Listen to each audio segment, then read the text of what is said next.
So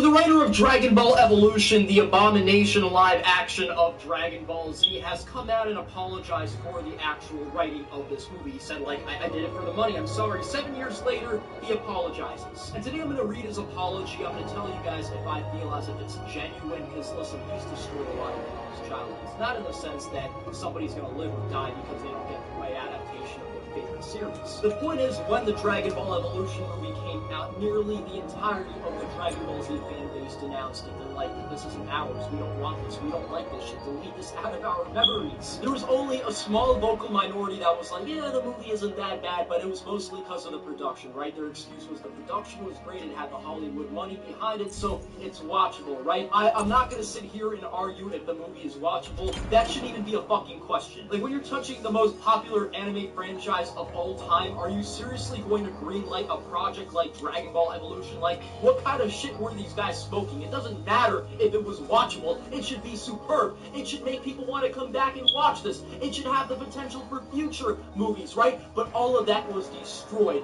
with Dragon Ball Evolution. Any chance of a successful Hollywood Dragon Ball Z movie down the gutter. And this has gotten a lot of anime fans paranoid, right? Because every single year Hollywood and all these major corporations with a lot of money are talking about doing live action anime movies. Our mentality is that they're willing to greenlight Dragon Ball Evolution, they're willing to greenlight anything. Artemis. They'll literally fucking make a Pokemon live action movie and cast SpongeBob as the lead role as Pikachu. You know what I mean? That's our mentality. Like, they are going to ruin a lot of future movies. What's the next biggest anime series after Dragon Ball Z? It is Naruto, right? And last year it was confirmed that a live-action movie for Naruto was in the works. Lionsgate's going to be making this shit. Lionsgate is a huge billion-dollar film company responsible for the Hunger Games. I believe all of the Hunger Games are responsible for the Divergent. They're responsible for the Day After Tomorrow. Those are a lot of big-name movies, easily grossing over 100 million, right? So Naruto is actually going to have a live-action movie made by these guys, made by the guys who gave you the Hunger Games. Now,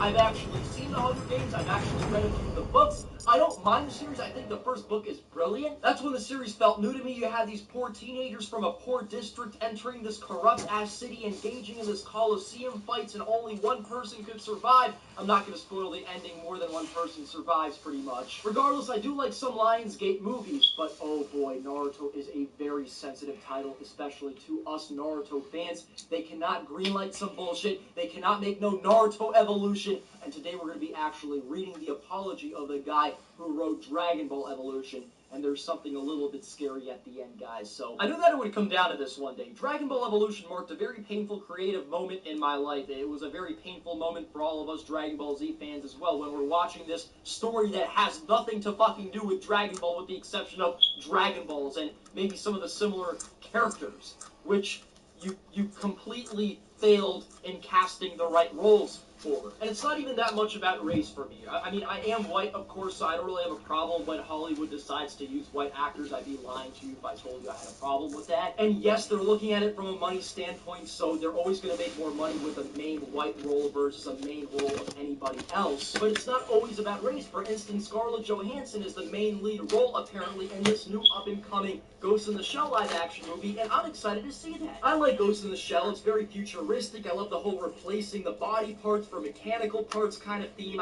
It really does remind me of something in the future that I'd never get to live to see. But it's kind of one of those things like AI, artificial intelligence, where you realize that's where we're headed. Whether you like it or not, it's kind of a scary place to go. When you start hitting all of those futuristic, philosophical questions, you know, like genetic engineering, people are going to get to choose how their children look like. It's a scary place. It's not the world we live in today, of course, but it's where we're headed. So I don't mind those kinds of movies. I like Ghost in the Shell. I like the concept of it, and I don't have a problem with Scarlett Johansson, a very beautiful actress, playing, you know, the main role of the movie. So for everybody like Double Fours, the reason I don't like Dragon Ball Evolution is because a white guy played Goku, and the answer is no, but it's a part of it. It was a part of the overall problem. Goku does not really look white to me. He doesn't. Now, Naruto, on the other hand, he actually looks white to me. Go to Scandinavia, you'll see a bunch of fucking Narutos. Half the population in Scandinavia looks like a bunch of Narutos. But Goku's always had that Oriental feel to him. Goku's always had that Asian feel to him. So I would 100% understand why somebody is like, I don't like this. This is not what I grew up with. Moving on, though, to have something with my name on it as the writer be so globally reviled is gut-wrenching. To receive hate mail from all over the world is heartbreaking.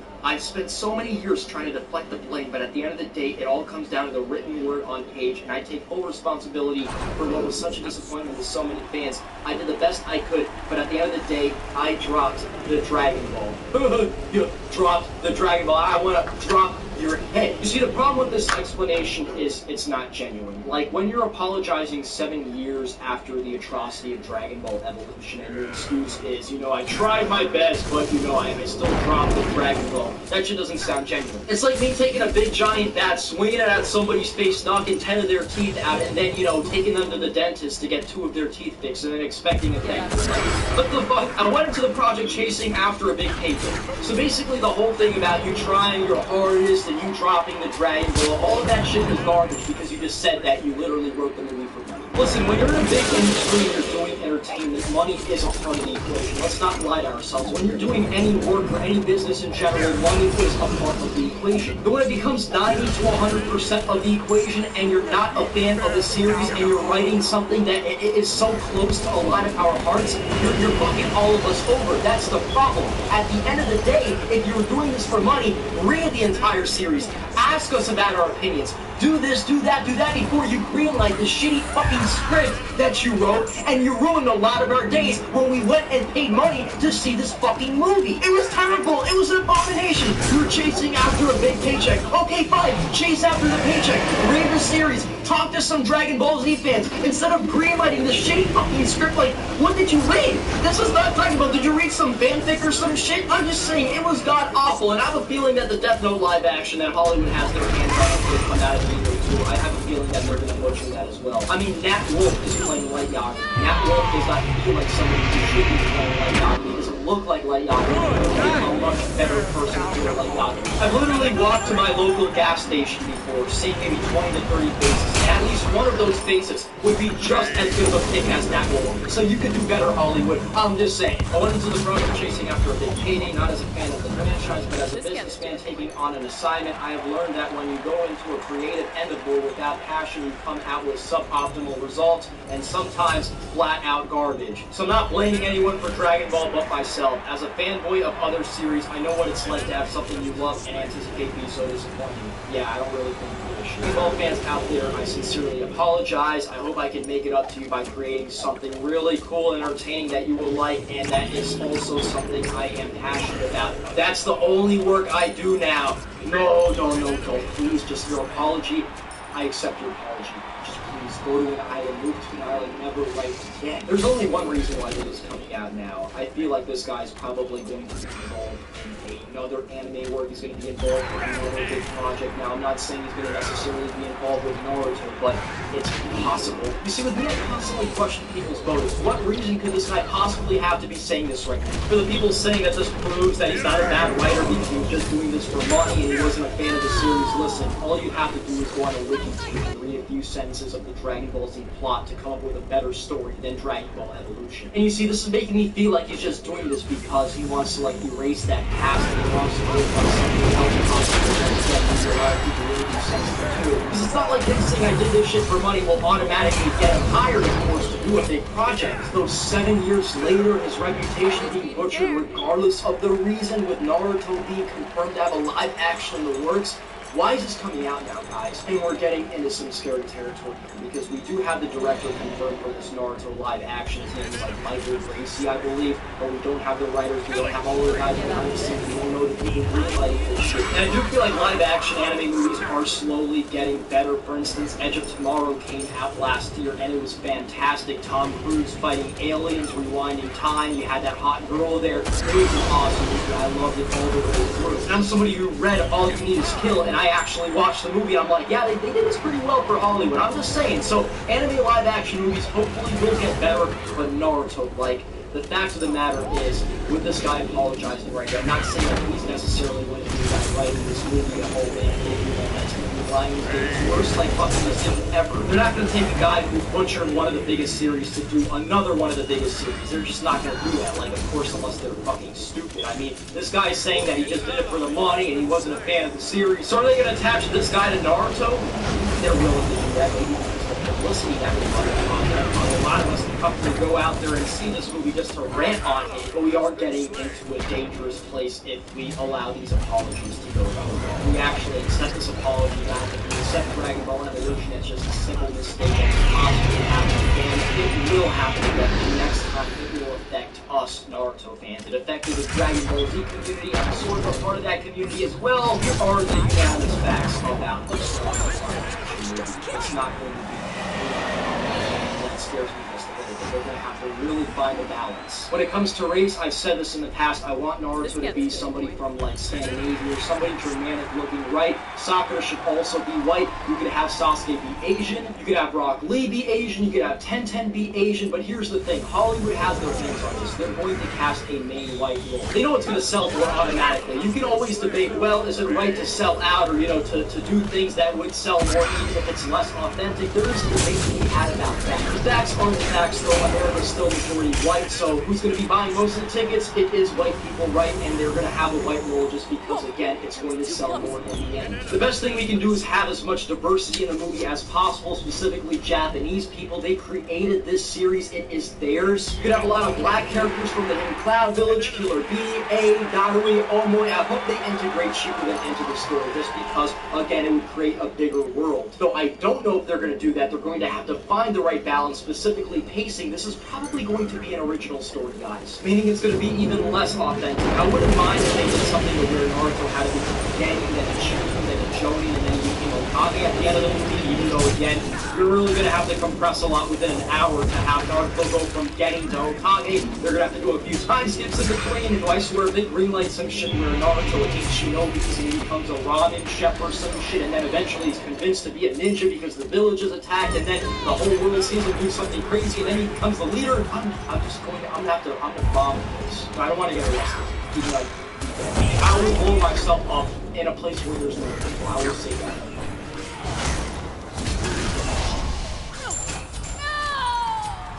Immortal!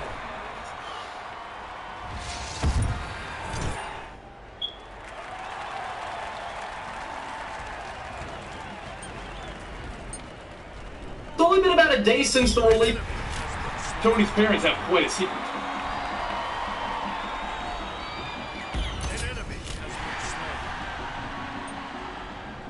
Welcome to the Complete Story Series, where I take trade paperbacks and single issues and I break them down and then adjust them up by myself to understand. Then we're going to dramatically back to you. All alterations to the panel 6 images are to prevent copyright problems, and all art is owned by its respective companies. This takes place before the Universal reboot and the start of all new, all different Marvel. But we've been told that the events from this story will be reflected in future Iron Man stories. Plus, you know, it's a retconned origin for Tony Stark, so you guys might want to know that. Tony has been in space recently, teaming up with the Guardians of the Galaxy. While in space, he witnessed the destruction of an entire civilization at the hands of an evil robot named 451. He has now made it his job to find 451 and stop him from destroying anything else. We inform Star-Lord to do that.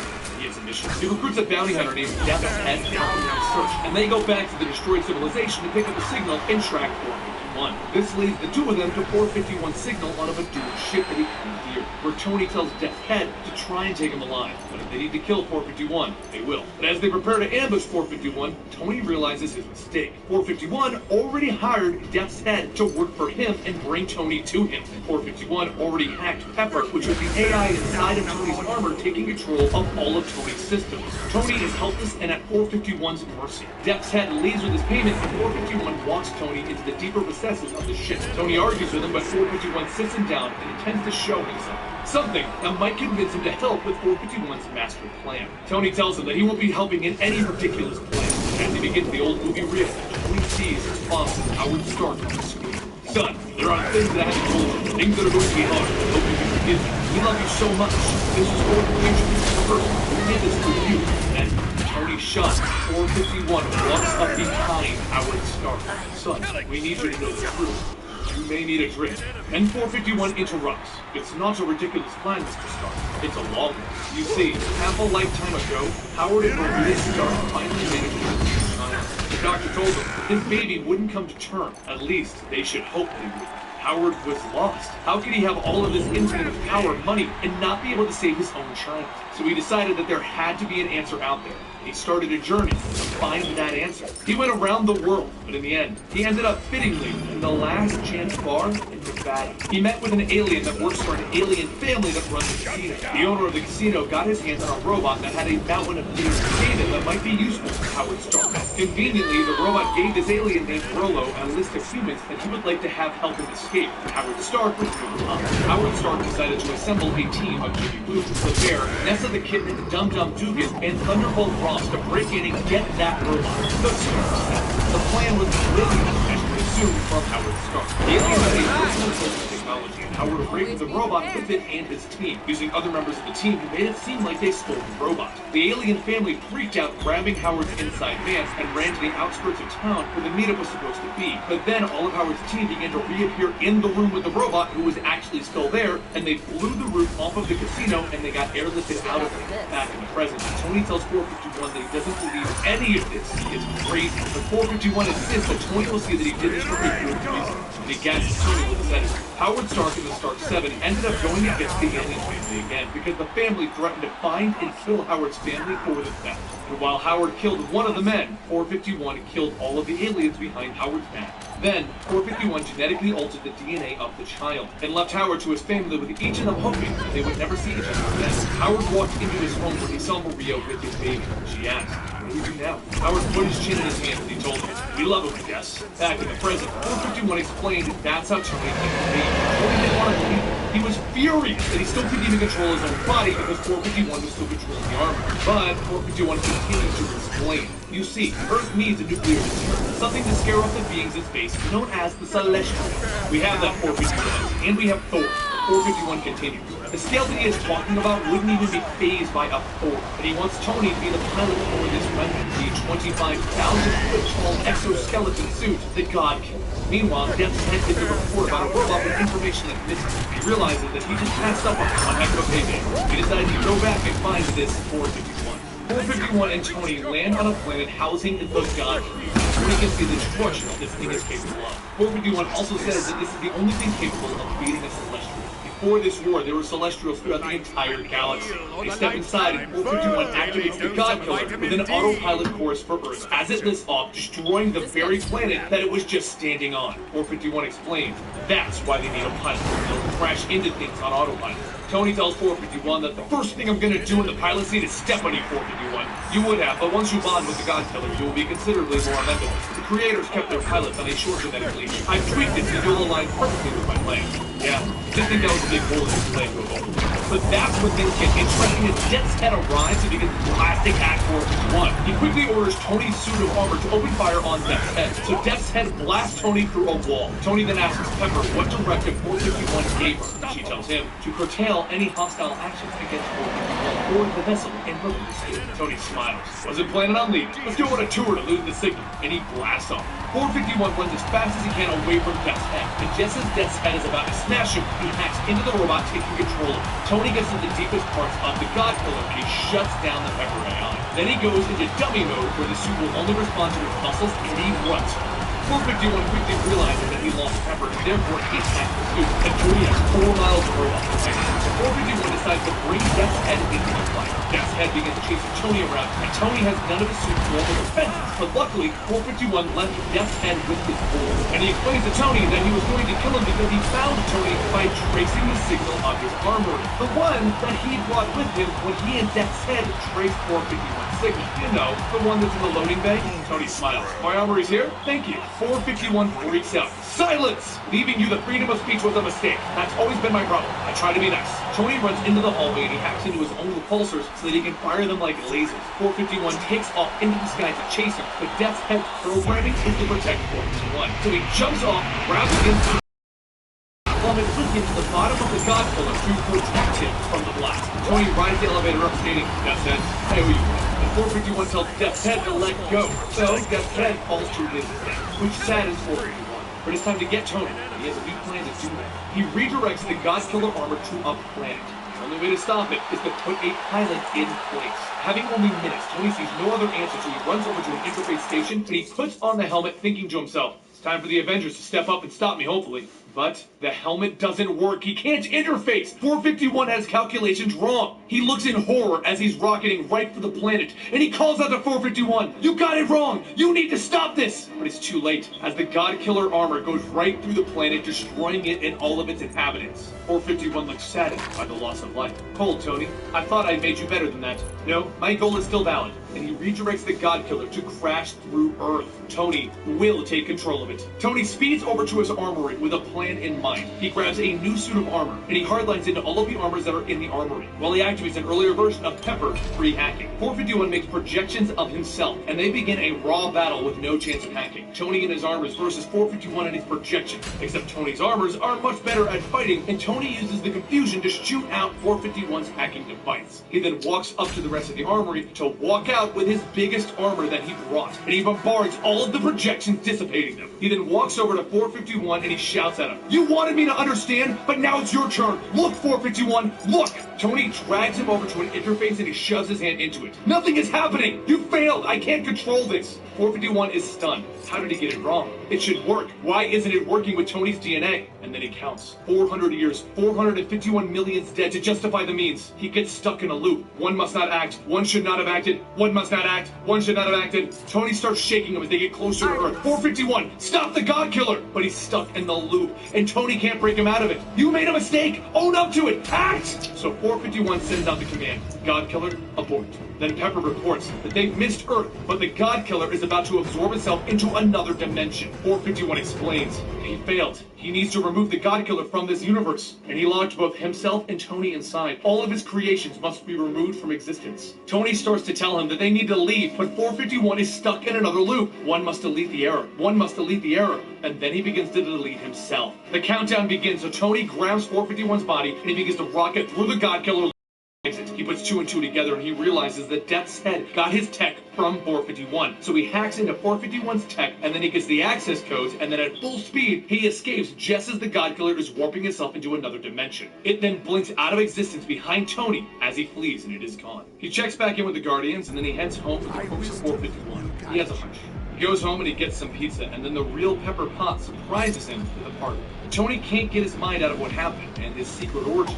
He begins digging through Howard Stark's paperwork trying to get answers. And now that he was finally looking between the lines, guess what he was looking for? And what he finds shocks him. He drives to a location that he wasn't even sure existed to find a person that he didn't even know existed. You see, half a lifetime ago, Howard and Maria knew something was off about 451. As helpful as he seemed, something didn't add up. Howard looked at all of the DNA segments that 451 was adding to Tony, and he realized that there was something extra there. Something that looked like an automatic time bomb. So he changed it. He altered the DNA of his son. That's where the problems began, because after Maria gave birth, they started to hear a wheezing noise. The doctors told them that their child would not survive without the assistance of an iron lung to help him breathe for the rest of his life. Whatever Howard tinkered hurt the boy, and he never meant for that. But regardless, their son needed to be hidden away. 451 could never know what they did. Then to possibly confuse 451, they adopted their son Tony, because they still couldn't conceive a baby. Tony walked into the hospice and into one of the back rooms, where he found Arno, his brother. Arno was in a device to help him breathe, and he was unable to speak without the assistance of a computer. But he smiled, and through his computer, he told Tony that he would have figured this out a decade ago. Tony told him that 451 was gone. The original plot is over. Arno is free. And together, they've decided to help the world as the Stark World. We're going to do the next parts to this story very soon, so I hope you guys are looking forward to find out about Tony and his brother. Don't forget to follow me on Instagram @ComicStorian and on Twitter @ComicStorian. And we also do video game comic books over on our gaming channel, Eligible Monster, every Friday. So make sure you click the link down below and go subscribe over there. I'll see you guys next time right here.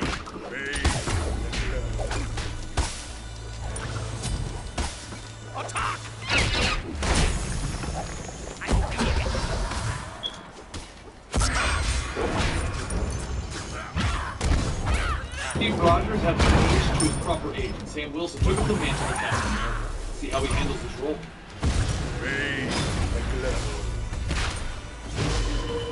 Welcome to the Complete Story Series, where I take great paperbacks and single issues and I break them down into digestible life to help you understand. Then I read it dramatically back to you. All alterations to the panel specs and images are to prevent copyright problems, and all art is owned by its respective companies. Now, in order to tell you the story of Sam Wilson as Captain America and the return of Steve Rogers, we need to cover a few things first. So we're going to start at the beginning of Marvel Now, right after Sam Wilson became Captain America. Sam Wilson didn't have an easy life. His father was a well-known minister in Harlem. He had a strong belief in his fellow men. Sam didn't have that faith in himself. Yet he still worshipped his father. Then his father was gunned down in an attempt to stop a fight. And only a year later, Sam's mother was shot by a mugger. Sam wanted the last shot. He wanted to make the world pay for what it had taken from him. And he couldn't. He would hear his father's sermon, defending those who can't defend themselves. A dream that created the kind of world that we deserve to live, the American dream. He is Sam Whit. It's a battle of ridiculously wealthy dudes and dark duds with pointy ears as we pit Gotham Cape Crusader against Wakanda's cowled king. If you want to go ahead and walk away before this gets ugly, no one will think less of you. Black Panther against Batman is just gonna be embarrassing. I'm just gonna say it. Batman is one of the most well-known and beloved superheroes of all time, and Black Panther just, well, he isn't. Yeah, I know this isn't a popularity contest, but there's a reason why Batman is popular, because he's the greatest. He's a man who has trained his body to physically be perfect, defeated countless forces of evil, overcome defeat, faced superpowered heroes and villains, and has been on a relentless quest for justice for like 75 years. Black Panther ain't got nothing on him. Always with the Batman. You sure you don't want to summon Batwing? You know, his African protege? Because Batman has been on the quest for justice for 75 years, and you bat pricks are running his old ass into the ground. Most of the criminals he's put away are back out on the street all lickety split like, and then he spends his free time smoking in a cave alone. That's a hard standard to live up to, but my man T'Challa has got it. Black Panther is a mantle passed down from generation to generation, a position of power and honor that you have to prove worthy to wear. Batman is a kid whose bank account was bigger than his ability to cope with reality. T'Challa was raised to be the Black Panther, and his people love him for Batman being like most of the people he protects, and his public persona of Bruce Wayne is seen as a shallow, vapid waste of humanity. Bruce Wayne can't even successfully run a business, while Panther runs an entire country. Which is why he's weak. He's content to sit on a throne and ignore evil as long as it doesn't affect his country. Batman will out evil no matter where it is, and he'll never rest. Batman is more driven than T'Challa will ever be. Sure, you can call Bruce Wayne shallow, but that's because Bruce is the disguise, not Batman. He spent his fortune developing tech, weapons, vehicles, and armor to aid him in his never-ending quest for justice. Batman has more planning put into his utility belt than Panther has into his whole country. Yes, he's developed all that armor. Yeah, I'm pretty sure I've seen Batman in at least 3 films get shot, stabbed, mauled by dogs. That whole broken back thing happened. That was crazy. Further proof that Batman is just a misguided cruiser in cosplay. Panther's armor and claws, on the other hand, are made of vibranium, the same stuff in Captain America's shield. To put it simply, vibranium absorbs all sorts of vibrations, sound waves, and kinetic energy. The energy absorbs is stored instead of metal, and the more it absorbs, the stronger it becomes. His claws can slice through anything Bruce could ever conjure up. I mean, come on, let's be real. Panther's gear is better because he doesn't have to make his tech or gear in some hidden underground bunker. He's the king of Wakanda, the most technologically advanced nation in the Marvel Universe. 616 bows down. He has immediate access to all of his nation's mystical artifacts, advanced scientific technology, the military hardware of one of the most advanced armies in the world, plus leadership over the top scientists, warriors, and shamans. He's not limited by secrecy. Oh no, an armored opponent with vast resources. Whatever will Batman do? The same thing he does every single time. He wins. Just because T'Challa has a sturdy suit and a ton of favors to call in doesn't make him a threat, my friend. Batman has taken down enemies vastly more superior to this Thundercat wannabe. This is a man who doesn't blink at the concept of taking on Mr. Freeze, Clayface, Ra's al Ghul, Bane, Killer Croc, Superman, or even Darkseid for that matter. It doesn't matter how tough your armor is or how big your government or ego is. Batman is the world's greatest detective. He can outsmart, outstrategize, and outmaneuver any foe out there. Batman has stated that victory is in preparation. This is why he wins. He has studied 127 different forms of martial arts, mastered techniques of escape, studied advanced science, and still managed to stick bad labels on everything he owns. Panther is foiled royalty who likes to think he's a hero, but really he's just another punk with armor waiting to take it down. Panther is entrusted with a special order. His heart appreciate, I'll let you know, which establishes an occult connection with the Panther god of his people. This gives him superhuman senses, it increases his strength, speed, and stamina, reflexes, and agility to peak Olympic levels. Even without the herb, T'Challa meticulously trained in gymnastics, acrobatics, a variety of martial arts, including some fighting styles unknown to any other living soul. So T'Challa could take this emo millionaire with or without the suit. This is a guy who has taken on Captain America, Dr. Doom, Spider-Man, Venom, and anyone else in the Marvel Universe that would oppose him. Batman is a great detective? Cool, then he'll deduce his own butt-cheek bruising before our audience can even have a chance to vote. Panther is a skilled politician and inventor. He has a PhD in physics from Oxford. He is one of the 8 intelligent people on the planet of Earth 616. And if he wasn't smart enough on his own, he has also been granted the knowledge of every past Black Panther. Panther may be packing the knowledge of long-gone heroes, but Batman has the knowledge, skill, and loyalty of a whole legion of heroes that he has trained that would gladly fight for him to the death. Nightwing, Red Hood, Red Robin, Huntress, Spoiler, Canceled Batgirl, the Outsiders, and all of his former teammates. You are talking about a dude who can get Superman to come running at any given time. Batman has generations of Justice Leaguers and other heroes who follow any order he gave. Yeah, because bringing a bunch of minors to live in your house and teaching them how to fight isn't creepy. But if you're dropping names, I'm gonna pick them up and drop some of my own. The Avengers, Fantastic Four, sought after by the Illuminati. These are T'Challa's affiliations. Not to mention the fact that he was married to the Weather Witch Storm, one of the most powerful forces in the Marvel Universe. I get it. These guys have a lot of similarities. But at the end of the day, one man in Tactical Black is going to be sitting on the throne, and one in Hot Topic Sad Black is going to be sitting in the cape. And one is going to be declared the winner of this face-off, and who that is depends on you, our viewers. So head on down to the comments and cast your vote, or you can tweet us which 1%er you think deserves the victory. We'll reveal the results next week along with an all-new face-off. Until then, I'm Flips. And I'm Aaron Robinson, and thanks for watching. It's time to find out which Silver Spoon slurping superhero is truly the protector of the people. So glad to cast your vote for Batman and watch him and fellow Justice League member Superman take on Captain America and Iron Man in a 2016 showdown preview. And click like to give Black Panther the victory and watch this is Black Panther and her fellow X-Men take on the Spider-Man franchise. Before you dig into the depths of your soul and embrace the fear and darkness that a face-off between the Dark Knight and the King of Wakanda will bring, take a breather after last week's Blink and You'll Miss It face Quicksilver and the Flash. Yeah, well... Quicksilver, sorry, he beat you to the comment, just like my boy Pietro beat Barry to the punch. See, as Logan Holland pointed out, the first strike and win goes to Quicksilver. He can lift up a ton, and Flash is only as strong as a normal human, so a hit to the face, and it's over. Quicksilver can go up to Mach 24, way past supersonic speeds, and he can stop time, and guess what?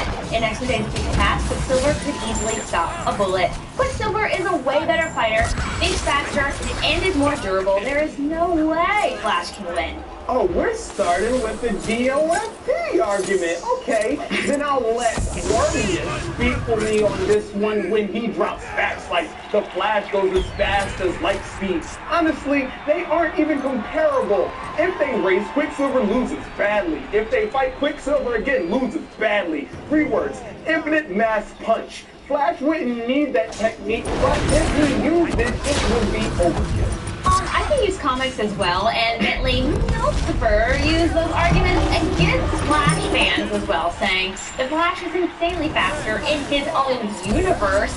The Flash is empowered by the Speed Force, which only works in his own universe. Quicksilver is fast because of his own mutant genes inside of his body. So in a third-party universe, I see no reason why Quicksilver would not win. He provides his own power while the Flash doesn't. How's that for logic, stupid? Decent, but flawed. See, we already know Flash would still win and gain his powers if he started without them. Giancarlo Carvajal has this on lock when he states it plainly. Flash is the reason we have the New 52 comics and Earth 2. Remember Flashpoint? It shows what impact the Flash has if he had not gotten his powers. Spoiler, the impact is Flash still wrecking everything. Spoiler back at you from Skylar Aruda. Quicksilver's dirty. He'll be the first to travel to the past and kill Barry Allen or Wally West or whoever the heck the Flash is. Well, no matter which Flash it is, they'll win thanks to the fact that he can perceive events that happen in less than an attosecond. That's 1/quintillionth of a second, and if you don't know what 1/quintillionth is, it's super crazy fast. In a single attosecond, light can move from one end of the molecule to another. Can you possibly comprehend how fast that is? And Flash said he perceives events in less time than that. Flash wins before Quicksilver realizes they're even in a fight, and fans overwhelmingly agree with the Flash, crushing Quicksilver with 63% of the votes. Sorry, speed of light from speed of sound. Oh, whatever. I'll just get you next week when Batman crushes Black Panther's spirit with fear and force. Until then, I'm Erin Robinson. And I'm Flitz. Thanks for watching Clever Movies.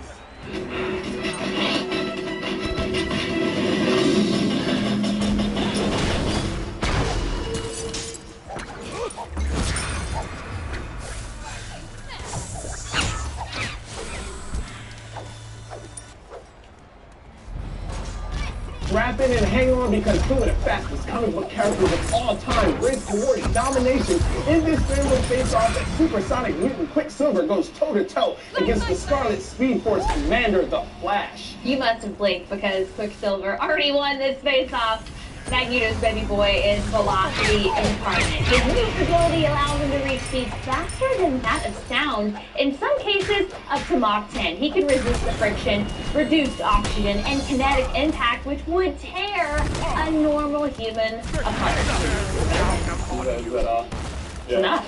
Flash fastball. Quicksilver's base speed is the speed of sound. Flash operates at light speed.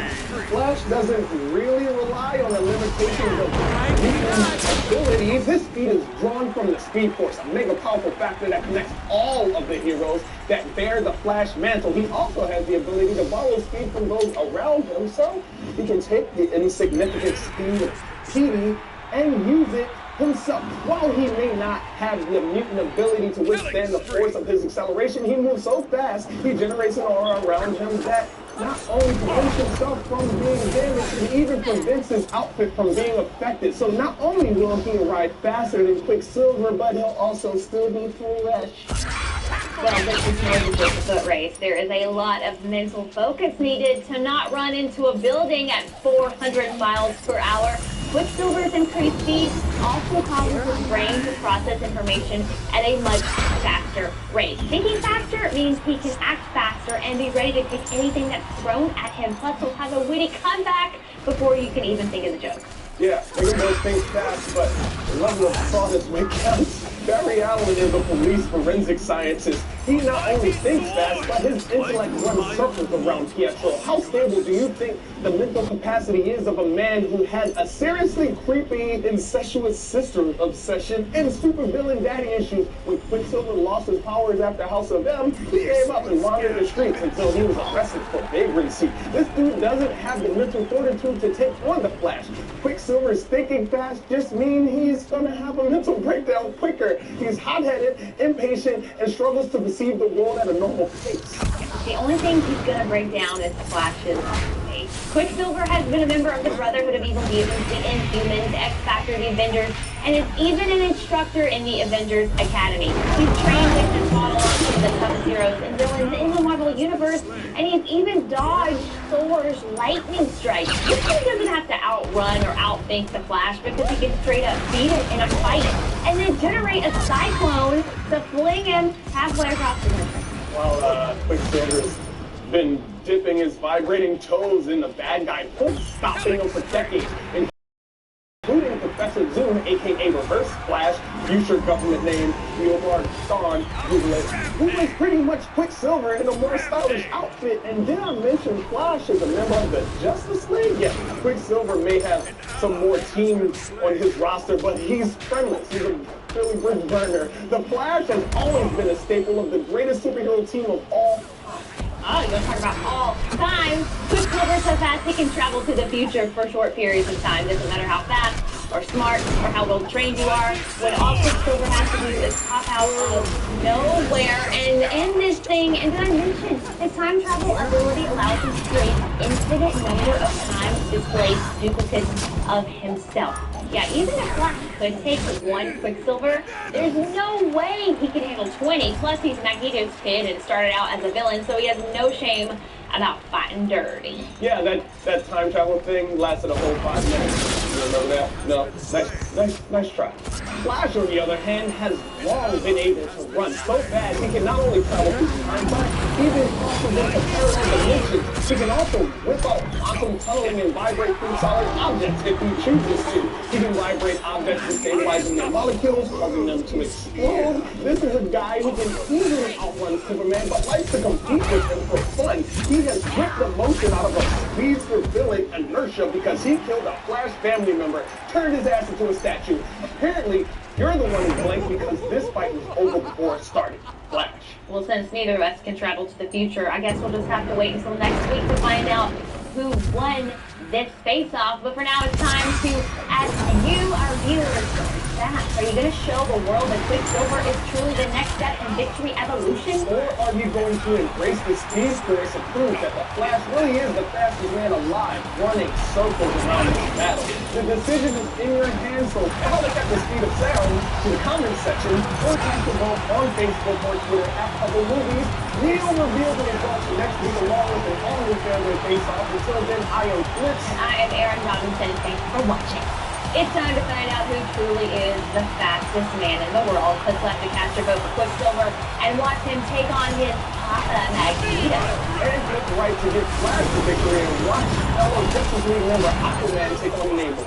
And stay tuned as we reveal the results of last week's face-off between cartoon dads Peter Griffin and Homer Simpson. Good thing this week's face-off is between the Scarlet Speedster and the Silver Bullet, as we need to drop a few pounds from last week's face-off between the two rotund powerhouses, Homer Simpson and Peter Griffin. While there was certainly a fair share of votes cast,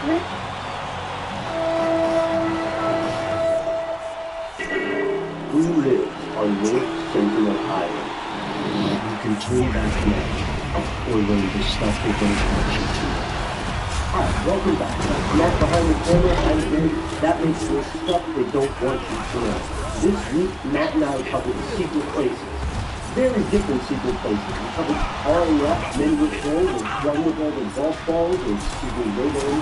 We covered the Ark of the Covenant at the alleged location in Ethiopia and St. Mary's of Zion. However, we wanted to share the most exciting news for last. At least the most mysterious of North Sentinel Island, located within the Bay of Bengal, just off the coast of southern Asia. North Sentinel Island has been separated from pretty much the rest of the world for about 60,000, 65,000 years, and this place has a human population. Well, what are they like? We don't really know. There are somewhere between 50 to an estimated 500 people, and when you see a number with that much variance, that's sort of a code for people saying, we have no idea what the number is. The point being that they are one of the most isolated, if not the most isolated group of human beings on the planet. This is because every single time that someone has approached them from outside, the Sentinelese have attacked, and successfully. This isn't just like ancient, Chinese explorers, Marco Polo stuff. Every time outsiders have come to the North Sentinel Island, the people on that island have viciously attacked and, if possible, killed whomever was unfortunate enough, unlucky enough, or just plain dumb enough to approach the shore. Now, for a long, long time, historically, it's been considered that the residents of this island chain were cannibals. And a lot of that came from the idea that they were wearing bones of their ancestors around their body. And while that may be true in some cases, it doesn't necessarily mean they hate anybody. However, this anecdote, this, I guess the fair word is stereotype, kept the people of North Sentinel Island isolated for a long time. Now, you may recall a little thing called the British Empire that went around and did some tremendously messed up things to most of the world. The British couldn't even crack the case on North Sentinel Island. They had a practice at this time where when they were reaching out to indigenous people or isolated tribes, they would find one member of the tribe or another member or something. They would kidnap them, essentially, but then they would treat them very well. They would shower them with gifts. They would, I don't know, laugh at their jokes, tell them they were cool, and then they would send them back, and that person would go back and be like, hey, those British folks are pretty good, you know, they get me. And this would be repeated as many times as necessary on individuals of the tribe to make the tribe more friendly toward the British. It didn't work on the Sentinelese. They hunted for a while. They found, ultimately, 2 elderly people, 4 small children. They kidnapped them. They took them back to Port Blair, and immediately 2 of the elderly people died. And then the 4 kids eventually were just returned to the island where they disappeared in the forest. And so this started this legend that, you know, not only could the residents of North Sentinel Island never allow outsiders into the island, but they also couldn't tolerate life out of the island. Now, this happened before people really understood that invaders, especially European invaders, were bringing all sorts of new diseases that folks had never encountered before. So smallpox, for instance, could have easily killed these people, and it's quite possible that the return of those 4 small children triggered an epidemic. However, we don't know for sure because nobody can really get in there. So what do we know about North Sentinel Island now? We know that based on some observations, it's quite possible that these populations are maybe in groups of 2 to 6 large groups of 20 to 60 people each. We know that they're probably living a hunter-gatherer lifestyle. What does this mean? This means that they probably don't practice agriculture. This may mean that they are not capable of making fire on their own. Not that they're not capable of having fire or using it, but they aren't capable of creating it with flint and bow and friction. And although there's no evidence of them crafting metal tools, we do know that if they're not smelting stuff, they've been able to create metal tools from salvaging all the shipwrecks that have washed up on the nearby reef. We also know that their language is unintelligible. Not even nearby tribes in similar circumstances understand the speech of the people on North Sentinel Island. And one other thing that we know about the Sentinelese is that the Indian government has banned any and all contact with them. The Indian Navy routinely patrols about 3 miles out around the island, doesn't allow anyone in. And I guess they would allow someone out, but that would be maybe the first time in tens of thousands of years that someone born on the island attempts to leave of their own volition. That's a very short list of the stuff we know. Let's see what we don't know. Well, we don't really have any idea what their personal beliefs are. We don't have any idea what the social dynamic is. We don't have any idea why this tribe is so xenophobic. And we don't really know what will happen to this tribe in the future.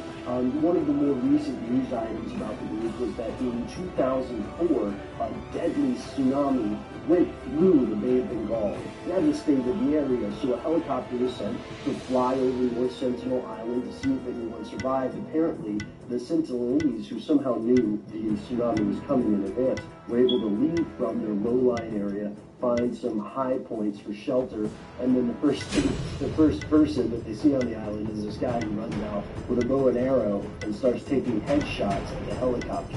Now, of course, if you think about it in the historical context, the outside world is much, much more dangerous for these people than they would ever be to the outside world. We just have to look back on the history of any kind of encounter like this, and we notice that even in modern day encounters, like in South America and Brazil and Ecuador and Peru, uncontacted tribes encounter alcoholism, slave labor, rampant disease, sexual exploitation. I mean, usually it's bad news when someone from the quote-unquote modern world comes to speak to your leader or whatever with an uncontacted tribe. So that's it. There's really not that much else to tell because there's very little that's known about the mysterious people of North Sentinel Island. I mean, it's harder to get there than it is to get to Pyongyang. And what we want to leave you with is just a couple of questions. What do you think is actually happening at North Sentinel Island? Do you think this is really a population of genuine Neolithic people? Two, what do you think will be the future of the inhabitants of North Sentinel Island? We'd love to hear your thoughts, as well as your thoughts about uncontacted tribes or populations in general. Alright, that's it. Our next classic episode, another secret place. Now, this is a deep cut for Matt and I. It is the Denver International Airport. Check it out. Let us know what you think. You can find us on Facebook. Drop us a line on Twitter. You can always send us an email directly. We are conspiracy@discovery.com.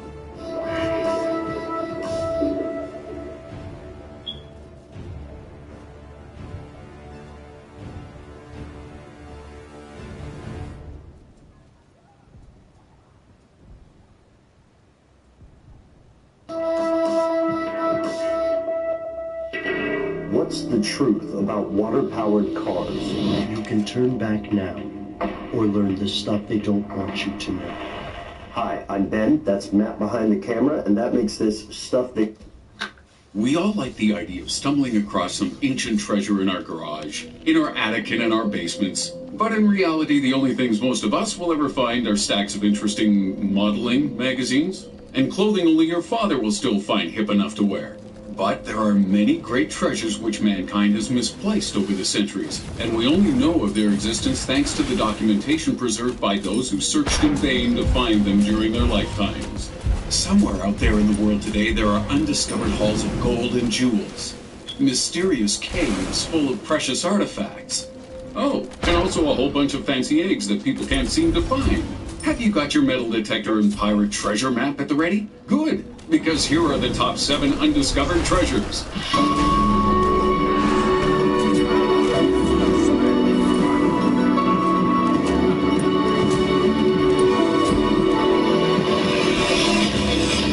The Nazi gold train. Towards the end of World War II, as the Nazis stared down the barrel of defeat, those greedy Germans realized they wouldn't be able to keep their haul of treasure acquired from conquered lands. Because fortunately for the victims, international law does not recognize the sacred charter of finders, keepers, losers, weepers. In the decades since the war ended, many stolen Nazi artifacts have been returned to the relatives of their original owners. But many priceless heirlooms, paintings, and other valuable objects remain unaccounted for. So where are they? Well, you don't need an American explorer with a leather whip and snappy comebacks to tell you. One possible location of these treasures is the mysterious Nazi gold train, a Polish legend, which tells of 3 German trains buried somewhere near the city of Broadc. The trains are believed to contain around 300 tons of gold, jewels, weapons, and artistic masterpieces lost to the world, but nobody has yet proven their existence. In 2015, 2 men, Peter Koper and Andreas Richter, claimed that after decades of searching, their mining exploration company had discovered the train's location. The 2 demanded the finders pay 10% for locating them with the Nazi gold train, but they were turned down. And after ground-penetrating radar and test excavations were made at the site, the train was nowhere to be found. Did these 2 men find the train and keep the contents for themselves? Has the Polish government done the very same thing? Or are we entirely looking in the wrong place in the search for the elusive Nazi gold train? And now, ingredients for the world's most expensive omelet. Okay, so you can't actually make an omelet with Fabergé eggs, but if you find one of the missing ones, you could pay someone to make you omelets every day for the rest of your life. Because right now, there are 7 Fabergé eggs missing, and each with a value of around $8 million. Fabergé eggs were created by Peter Carl Fabergé between 1885 and 1917, and they were initially created as Easter gifts for the Russian royal family. These eggs weren't made of chocolate, but what they did have was a decadent exterior covered in precious jewels and metals. Fabergé made around 50 original eggs, and those which are missing are the hen with sapphire pendant, the cherub with charlotte, the Necessar, the Mauve, the Empire Nafrit, the Royal Danish, and the Alexander III commemorative, with the accompanying Feisty action doll. Several eggs previously presumed lost have turned up all over the world, including the third Imperial Easter egg, which was discovered in the USA. So when this video is finished, you might want to go and check your grandma's basement for one of those missing precious artifacts, and if you find one, whatever you do, don't crack them open looking for the oak. The Crown Jewels of England. No, you haven't missed a news bulletin. Queen Elizabeth has not suffered a home invasion. The current set of crown jewels held by Her Majesty date back 350 years to the reign of Charles II, but there have been many collections of shiny hats and bejeweled wands called the crown jewels, with some dating back as far as 200 BC. But it's the crown jewels of the 13th century which we are interested in, because in 1216 the English King John claimed that he simply lost them. You know, people lose car keys. They lose pets. Hell, my parents lost me in a Walmart on purpose. What they shouldn't be losing are stupidly expensive crowns and giant scepters. The story goes that King John tried to cross an area known as the Wash, which is a bay located in the county of Lincolnshire. John was a little ill at the time, so he decided to take a safer, longer route around the Wash, while his baggage train containing the crown jewels traveled using horse-drawn wagons across the mouth of the Wellstream River. Now, horses can carry their heads, as ranchers know, but carrying wagons at the same time is, yeah, calling the glue factory. Supposedly, the wagon carrying the crown jewels was washed out to sea as the tide of the Wellstream rose, so these super expensive party hats could be anywhere in the world now. But one conspiracy theory suggests that King John's carriage didn't contain the crown jewels at all, that he had left them elsewhere and covered up their theft due to his illness, which he may have known was going to prove fatal. So if this is true, who received the crown jewels in 1216, and who has them today? The Amber Room. So it makes sense when jewels, gold, and paintings go missing, because these are things that you can pick up, stuff inside your jacket, and haul ass with. But how do you lose an entire room? Well, that's exactly what happened with the missing Amber Room. Used as a place to store treasure, the Amber Room itself was astonishingly valuable and comprised of fittings made from pure Danish amber, gold leaf, gold fittings, and various other decorations made using precious metals and jewels. It was originally installed as part of the Charlottenburg Palace in Prussia in the early 18th century, but the fittings were then removed and taken to the Winter Palace of St. Petersburg as a gift for Tsar Peter the Great of the Russian Empire. Surely it would have been easier to buy him a gift card than transport a whole room to an entirely different nation, but in Russia, do whatever the Russians do leading up to the The Amber Room was then moved to the Catherine Palace, where it was expanded using more amber and gold, raising its value to around $200 million. But in 1941, during the Second World War, German soldiers discovered, dismantled, and did a runner with the Amber Room, and decided they needed to pimp out their own crib at Königsberg Castle. Officially, the Amber Room was destroyed by an Allied bombing run in 1943. But this sounds an awful lot like eating half your sister's birthday cake and then blaming the dog. Evidence suggests the panels and artifacts of the Amber Room were smuggled away from Germany before they could be recovered. Nazi treasure has been reclaimed from places as far away as South Africa and South America. But could the location of the missing Amber Room actually be a little closer to home than we think? The treasure of the Dead Sea Scrolls. Most of the entries in this list have concerned just one piece of treasure or a single undiscovered location, but the list of fancy things alluded to in the Dead Sea Scrolls point to a treasure haul in multiple locations across Israel worth over $1.2 billion. Even the Kardashian mansion doesn't have that much booty laying around. Between 1946 and 1956, the discovery of the various manuscripts of the Dead Sea Scrolls was a treasure haul in itself. But when archaeologists found a strange copper scroll amongst them, it kicked off the greatest treasure hunt known to man. The scroll contains a list of 64 locations across Israel where treasure is buried. But the clues are both confusingly vague and written in ancient Hebrew using text we don't even have context for. Here's an example of one supposed clue. In the salt pit that is under the steps, 41 talents of silver. In the cave in the old washer's chamber, on the third terrace, 65 ingots of gold. Whose salt pit? Which steps? Was that turn left at the third rock in the desert, or was it... ah, dang it. In addition to these frustratingly vague instructions, several ancient Greek words have been thrown in for good measure just to make this treasure hunt even more hard. Say what you want about pirates. The whole marking an X on a piece of paper seems like Einstein in comparison. The treasure of El Dorado. The legend of El Dorado has become slightly warped over the years, just like John Travolta's face. But unlike John Travolta's melty hangdog features, this legend is actually made of something real. El Dorado is thought by many to be an ancient city stocked with gold and lost amongst the rainforest. But whilst the name El Dorado actually refers to a South American chieftain, the legend of the missing gold is no myth.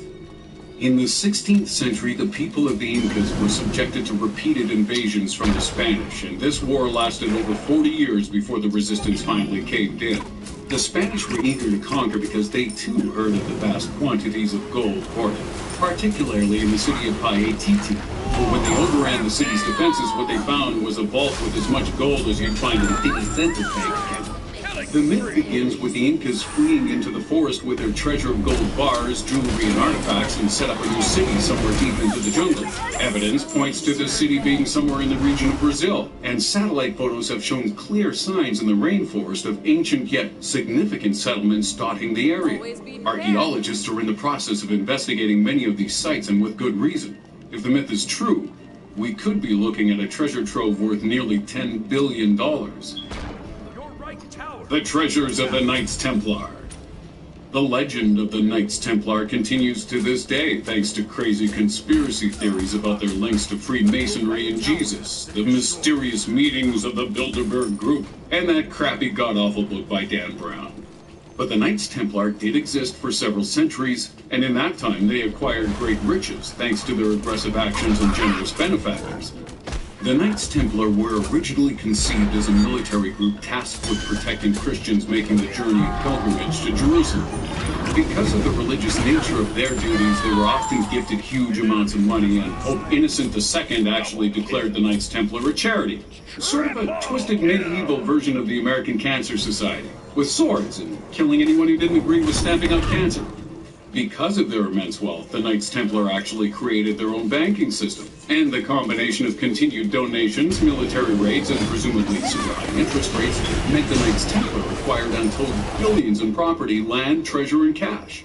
When the Templar was made illegal and dismantled in the early 14th century by Philip VI of France, he took control of the lands and castles they possessed. But the cash and treasures worth billions today were never recovered. Nobody knows where these huge quantities of valuable objects and money ended up. But it is speculated that many of the world's most powerful historical and royal families owe their formation and continued existence to the secret treasures of the Knights Templar. You want more, right? Then check out our last video about the top 7 secret super weapons that actually exist. Then subscribe.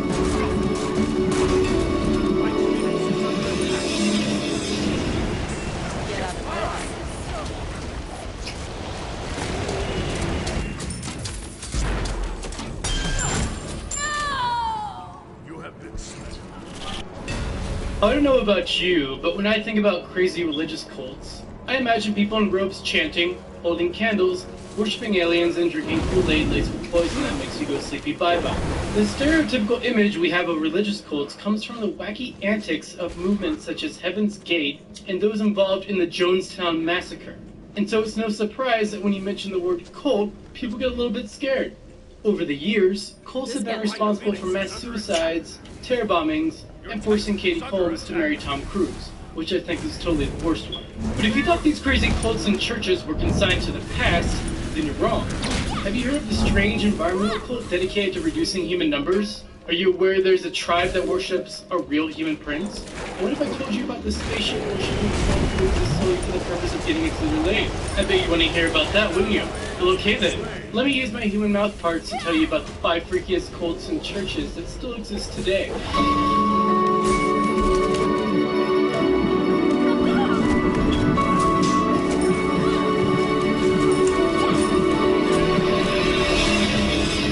Number 5, the Church of Euthanasia. With a name like that, you may be fooled into thinking that the Church of Euthanasia is all about compassion. Euthanasia is often seen as the final act of love. We euthanize our pets if they're suffering, and in some parts of the world, humans are allowed to safely euthanize themselves if they're suffering a terminal illness. But the Church of Euthanasia? Well, they're all about suicide, abortion, cannibalism, and butts. Hopefully not all at once. The Church believes that there is an imbalance on Earth between humans and every other species, and in that respect, they're not wrong. But While most sane people try to rectify the situation by maybe eating less meat, not polluting the environment, and refusing to punch beavers to death, the Church of Euthanasia instead adopts the approach of limiting human procreation. Their slogan is the ever so catchy, save the planet, kill yourself. And this belief that human reproduction is causing the Earth's demise is why they support suicide, abortion, cannibalism, and butt stuff. Of course, the group isn't entirely insane, just a little bit. They believe in population reduction by voluntary means only, so no murder and no forced sterilization. So not as bad as you think. But before you start thinking, hey, these environmentally friendly people who love don't sound too bad, here's some of their slogans.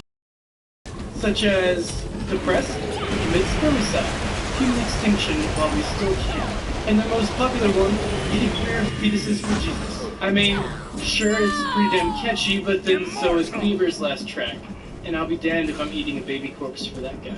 The church also gained attention in the aftermath of 9/11, and you know already that the story isn't going anywhere far. Here's a picture of a puppy to prepare you for the next one. Okay, so after the attacks of 2001, the Church of Euthanasia decided that the best way to spread their message of a harmonious balance between humans and Mother Nature was to intercut footage of the World Trade Center collapsing with hardcore pornography. That's the kind of collaboration even Pharrell would condemn, and that guy jams with anyone. In fact, here's some puppies dressed like Pharrell to cleanse their minds by that story. Number 4, the Raelians. On a list of weird and whacked out cults, it was obvious that at least one of these entries was going to involve a group of nut jobs who worship UFOs. But since everyone already knows about Scientology, we thought we'd take a look at a different crazy cosmic cult that looks way more fun to be a part of, the Raelians. Raelians believe that humans were created by a race of extraterrestrials called the Elohim. Okay, so far so crazy, so good. The ethics of the church include sharing, democracy, striving for world peace, non-violence, and liberal sexual practices. This sounds like a fun one. Although some may say that their leader, a Frenchman named Claude Vorilhon, who is now known as Rael, has taken advantage of his position in the church to exploit one particular aspect of the Raelian teachings. Can you guess which one it is? No, it's not world peace. The Raelian movement was founded by Mr. Vorilhon in 1974, whom at that time was working as a cabaret singer and a race car driver, instantly making him the coolest prophet since, well, ever.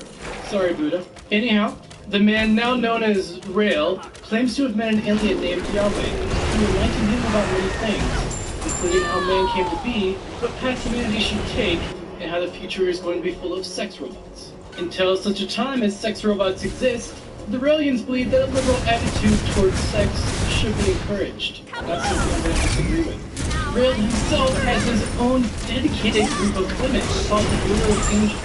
That sounds awesome. Whom he has been accused of brainwashing and having sex with them.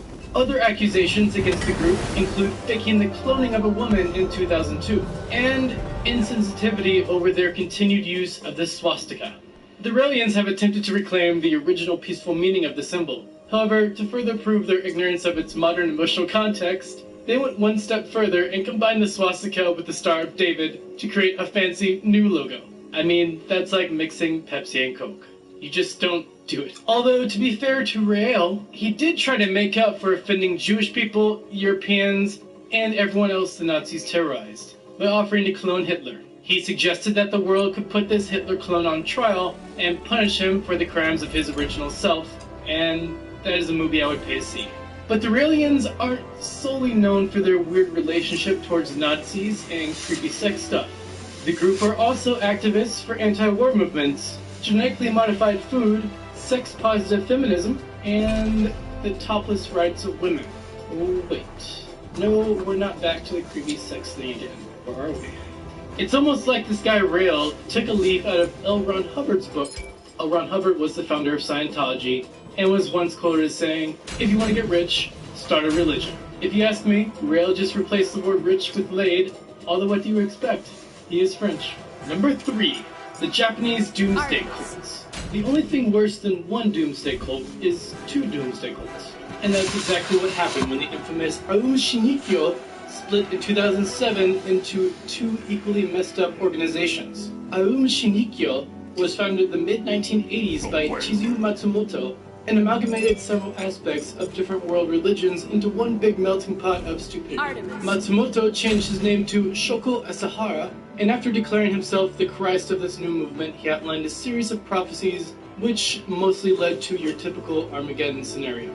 Asahara claimed that the world was littered with international conspiracies who sought to bring about the end of days, and his list of perpetrators included the Jews, Freemasons, the British royal family, and the Dutch. Okay, that's new. How can you take over the world when you're high and wearing wooden shoes? I don't really know. The Ayuma Shinrikyo cult drew some attention from the media and authorities in its formative years, but they had the eyes of the world focused on them in 1995 when members of the group released sarin gas on the Tokyo subway system. 13 people were killed, with 54 seriously injured and nearly 1,000 others affected. Cult's compound at the base of Mount Fuji was raided, and there the authorities discovered explosives, assault rifles, a Russian military helicopter, and the facilities to produce chemical weaponry based on strains of anthrax and Ebola. All of this was found in addition to the discovery of a hugely advanced drug laboratory, safes containing millions of dollars in cash and gold, and hundreds of vials of rudimentary truth serum. The authorities had broken in to find Shoko Asahara sat in a swivel chair menacingly stroking a white cat. Nobody would have been very surprised. Ayuma Shinrikyo was stripped of its identity as a religion and declared bankrupt.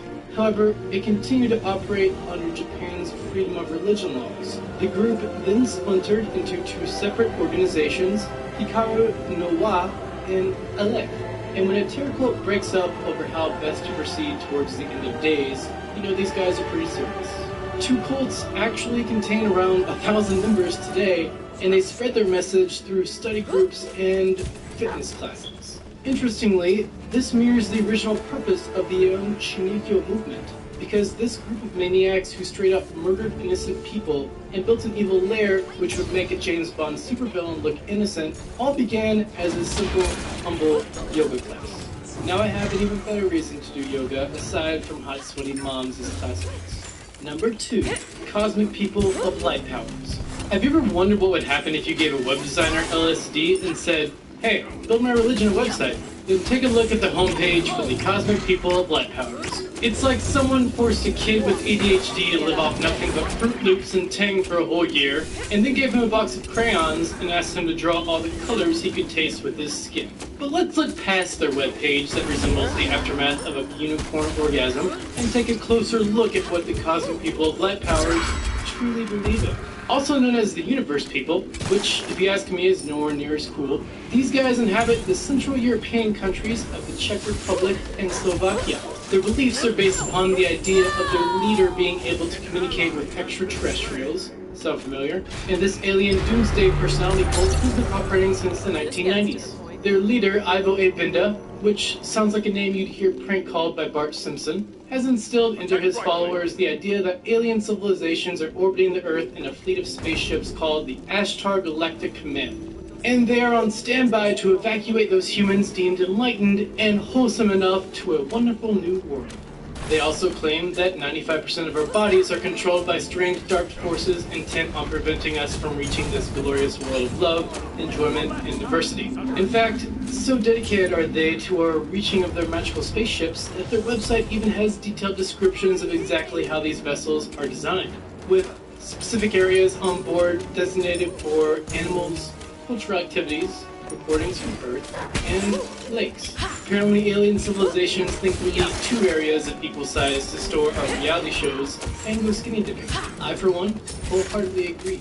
Their site also contains a whole bunch of freaky movies about how events on Earth link to conspiracies and tools of oppression designed to keep us from our alien destiny. And if you have a spare afternoon, these videos offer an awesome source of entertainment while you slowly debate and contemplate the universe. Many in the Czech Republic and Slovakia consider followers of the cosmic people of light powers to be mentally ill, an accusation they also hurl at the cult of Mr. Binda. The Heaven's Gate massacre of 1997 caused many to draw comparisons and suggest that a similar fate awaited the Universe People. But thankfully, such events now seem unlikely. Instead, most of the people who turn up to Ivo Binda's seminars now consist of drunk guys from the internet who only turn up to laugh at the crazy guy on stage. And really, isn't that what religion is all about? Number 1, The cult of Castum. Many of the insane and illogical people on this list worship deities and spiritual beings. Beings who were obviously invented as a storytelling device, a way of conveying certain ideas and commandments. But are there any cults out there who worship a real, living human, one who walks the earth today? There sure are, and one such group are the Castum people from Vanuatu, and their god is married to the Queen of England. Vanuatu is an island nation in the South Pacific Ocean, and its southern island of Tana is home to a tribe known as the Yahunanan. The Yahunanan's ancient tales once foretold of a visitor who was the son of a mountain spirit. This visitor, it was said, had traveled far over the seas to a mystical distant land, where he married a lady of huge power before swearing to return one day. The tribe believed that when the man did return, he would bring prosperity to the island. And in the 1950s, the Yahunanan people thought they'd finally found their god on Earth. The mid-20th century saw many British settlers living in Vanuatu, and the respect they gave this faraway queen known as Elizabeth made them curious. When they also heard tales about her husband, Prince Philip, the tribe excitedly declared that he could be the god their legends told of. The Queen and the Prince made an official visit to Vanuatu in 1974, and some members of the tribe witnessed firsthand the respect given to the royal couple by officials on the island. At this point, the Yahunanan people had no doubt. This Prince Philip was their god. So not only is Prince Philip an actual real prince who has power, money, and a queen to spoon at night, he now gets to add the title of God to that list. Prince Philip was first told about the Yahunanan's belief several years after his trip visit, and so what do? He sent them a portrait. Can you imagine how other religions would react to their Almighty contacting them from the heavens, especially if all they sent was a framed collection of 2x4s? What's next? A deity dick pic? However, the villagers were still grateful after receiving a gift from their god, and responded by sending him a traditional club for killing pigs called a now-now. Because what do you buy the all-powerful being who literally has everything? The prince responded by sending back another photograph of himself posing with the club. Thankfully, he wasn't naked. And after receiving a couple more selfies from the prince, they now hope Philip will visit the island to bless them with good fortune. Many of the Yahunanan believed that a great event would happen just before their god-paid visit. And in March 2015, a terrifying cyclone tore through Vanuatu, because that's how God makes an entrance. Sadly, it's unlikely that Prince Philip will make the journey halfway around the world to visit his worshippers, as at 93 years old, such long-haul trips are a little too much, even for a god. It's also probably for the best that the Yahunanan don't ever meet him, because the old saying that you should never meet your heroes definitely rings true for divine beings. Prince Philip is known by the British for his habit of saying slightly racist things, massively racist things, and probably the last thing that people of Yahunanan need to know is that their Lord and Savior doesn't know how to check his privilege bra. So those are the 5 freakiest cults and churches who still operate today. Of course, you'll notice we did avoid the inclusion of Scientology, but why have we done that? Is it because everyone already knows they're crazy? Is it because South Park already covered it very, very good? Or have we really just avoided Scientology because I, Prof. Nathan, am merely a puppet for the dictator of the Galactic Confederacy? Praise be to the all-powerful Xenu. I don't think I could ever get in with that crowd. I hate John Travolta too much. Hey, watch this other video I have about the 5 most mysterious secret structures. Just do it. An ally has been slain.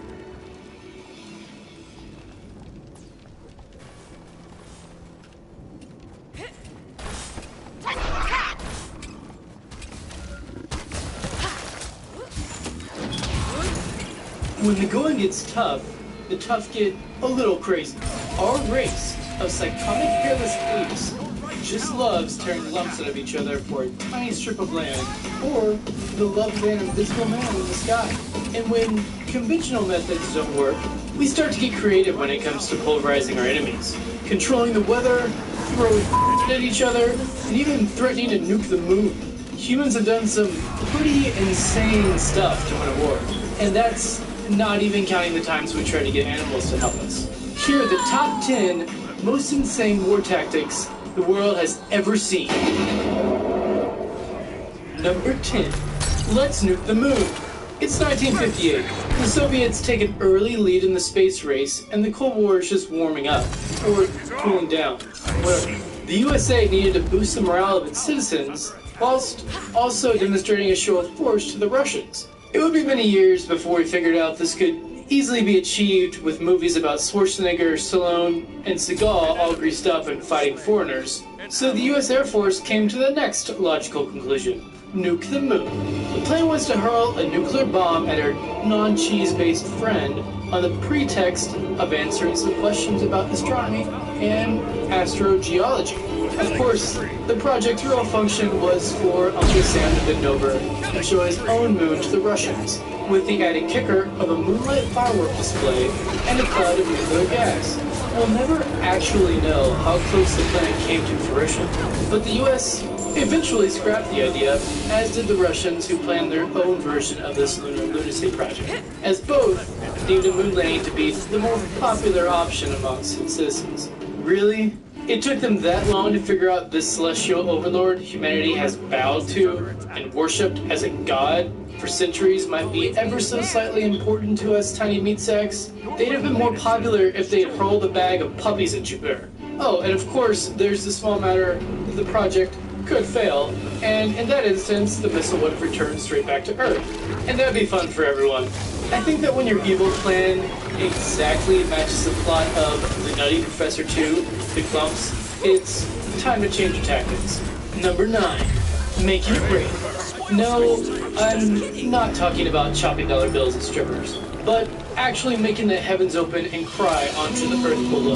During the Vietnam War, the US realized the enemy's supply trucks became bogged down during times of heavy rain, and also destroyed river crossings and landslides, further hampering the Viet Cong resistance. The army could have just increased the chances of rain by doing an Indian dance, moving the war to Britain, or holding a wedding for ugly people, but they wanted rain so badly, they decided to molest Mother Nature herself. By seeding clouds with silver and lead iodide, the US managed to extend the monsoon season by over a month. And unlike Storm from X-Men, they didn't even have to wear a skin-tight leather costume to do it. I'm not saying they didn't wear a skin-tight leather costume, but they didn't have to. Number 8. The Pussy Patrol. That got your attention, didn't it? Animals have always been used in war. Horses for cavalry, birds to deliver messages, and sheep in sexy makeup to distract any soldiers from Australia. But no commander has ever used animals as cunningly as Cambyses II of Persia. In 1525 BC, he was about to face the Egyptians at the Battle of Pelusium, but the Egyptians held a well-defended position. The Persians needed to get smart. What did the Egyptians worship more than anything? Cats. Persians at first simply painted felines on their shields, which probably confused them into thinking there was a Hello Kitty convention in town. But what caused the Egyptian army to flee in abject terror was the legion of 100 cats Cambyses sent marauding through his front lines. The Egyptian archers refused to fire at them, as injuring a cat was punishable by death, so they retreated. The result? Most of their army was massacred, and Egypt's pharaoh Semitic III was captured. It's never a good thing when your pharaoh gets captured. And this is also one of the reasons why I do not trust people who own cats. Sorry. If you want, feel free to leave a comment telling me how much you hate me, because I do not like cats. Nor do I trust them. Or their owners. Number 7. Burning camels. If you belong to a dynasty of bloodthirsty warlords, you're gonna have a lot to live up to. Let's hope the children of Tony Blair and George Bush never get freaky. Timur Khan, on the other hand, was descendant of Genghis Khan, the guy who conquered about half of the world. And in 1398, he wanted to capture the city of Delhi using his army of camel-mounted men. Unfortunately, like anyone who's ever dropped too much acid at the zoo, 120 elephants stood ready to destroy him. And these weren't regular elephants, because that'd be too easy. These were war elephants equipped with chainmail, poisoned tusks, and a lust for blood. Timur had to think smart, if by smart you mean set fire to your only means of escape, and hope for the best. Timur had his men stuff hay into the camel's saddle pouches and set them ablaze, before shoving the poor creatures in the general direction of the elephants, and hope they shat their elephant pants. Miraculously, this actually worked, and the Indians' own beasts trampled half their army. All that crap about elephants never forgetting went straight out the window, as Timur used these same captured elephants later to invade the rest of India. Number 6. A siege within a siege. If this was a siege within a siege within a siege, we'd still be one siege short of a Christopher Nolan wet dream. This crazy plan was enacted by none other than Julius Caesar, a man who later became known for salad and a way of getting babies. Top 10 utterly insane war weapons and tactics on YouTube. So, Caesar is besieging the city of Alesia, a hill fort which is surrounded by 18 kilometers of 4-meter-high walls. There are hundreds of thousands of reinforcements on their way, leaving him quite outnumbered at 7-1. Instead of retreating, Caesar simply builds a second line of fortifications around his own besieging army. For several weeks, Caesar defended against the exterior enemies, whilst gradually attacking those within the inner fort. With Caesar's balls swollen with pride, he found a steed heavy enough to carry his now gargantuan manhood, and personally led a charge of 6,000 men against the remaining 60,000. The Elysians surrendered shortly after. Number 5. Norse. We've all heard the apocryphal tale of the giant wooden horse at the Siege of Troy, but a similar tactic was once used by the Viking leader Eystein to enter and sack a Roman city. Eystein wanted to be famous forever, and even though his singing voice and dead parents made him a great candidate for America's Got Talent, that show was a few centuries off. Eystein instead made his way towards Rome, but took the unconventional method of transport known as the coffin. His men convinced the city folk that their dear departed leader was a Christian and wanted to be buried properly. The Romans were probably fascinated by these strange people with long beards and stupid clothes, the exact opposite of the way we feel about hipsters today, so he let them in. Of course, once inside the city, Eystein leaped up and sacked the city, which actually turned out not to be Rome, but the city of Luna, 250 miles away. I guess that's what happens when you use Apple Maps. Number 4. Bat bombs. That isn't a typo. Those bath bombs you buy for your mom every birthday aren't going to kill her unless we've underestimated the explosive properties of jasmine. In World War II, the US tested a plan to attach an incendiary device to a hibernating bat and throw the whole lot out of a plane inside a tiny bomb-shaped casing. Aw, how horrible. The casings would deploy a tiny parachute to bring the bats safely down to Earth. Okay, it's actually kind of cute. And then the bats would roost in the eaves and attics of Japanese buildings, which were of course highly flammable due to their wood and paper construction.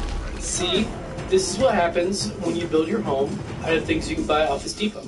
These bat bombs were tested extensively, and although they showed potential, the Americans decided a swifter method would be to just nuke the Japanese instead. Wow, that's kind of messed up. Some weird history there. Number 3. Actual Navy SEALs. Many countries have used marine animals for reconnaissance missions. There are rumors Lassie was actually a Soviet spy dog, and those are just rumors I made up. But the Russians, as usual, went a little further with this idea. In the year 2000, the truly absurd nature of their aquatic arsenal came to light when a military trainer sold his entire collection of animals to Iran. In addition to seals and dolphins, the collection of deadly sea creatures included horses, sea lions, cormorants, and a white beluga whale. Those bad boys would have made Finding Nemo an entirely different movie. Russian dolphins were trained to attack enemy frogmen with harpoons mounted on their backs, and even take part in kamikaze attacks using mines against enemy ships. What's that, Flipper? Someone's trapped out in the bay? Well, considering last time he tried to stab you with a harpoon on your back, I hope you die. Number 2. Operation Wandering Soul.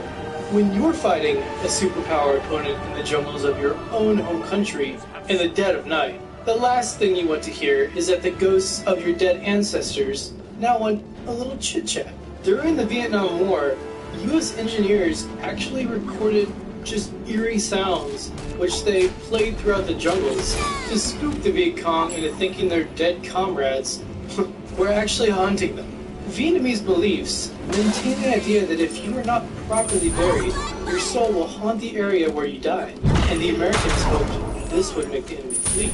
As it happens, all they did in reaction to the recordings was return fire. Maybe they just should have blasted some Bee Gees tracks throughout the jungle.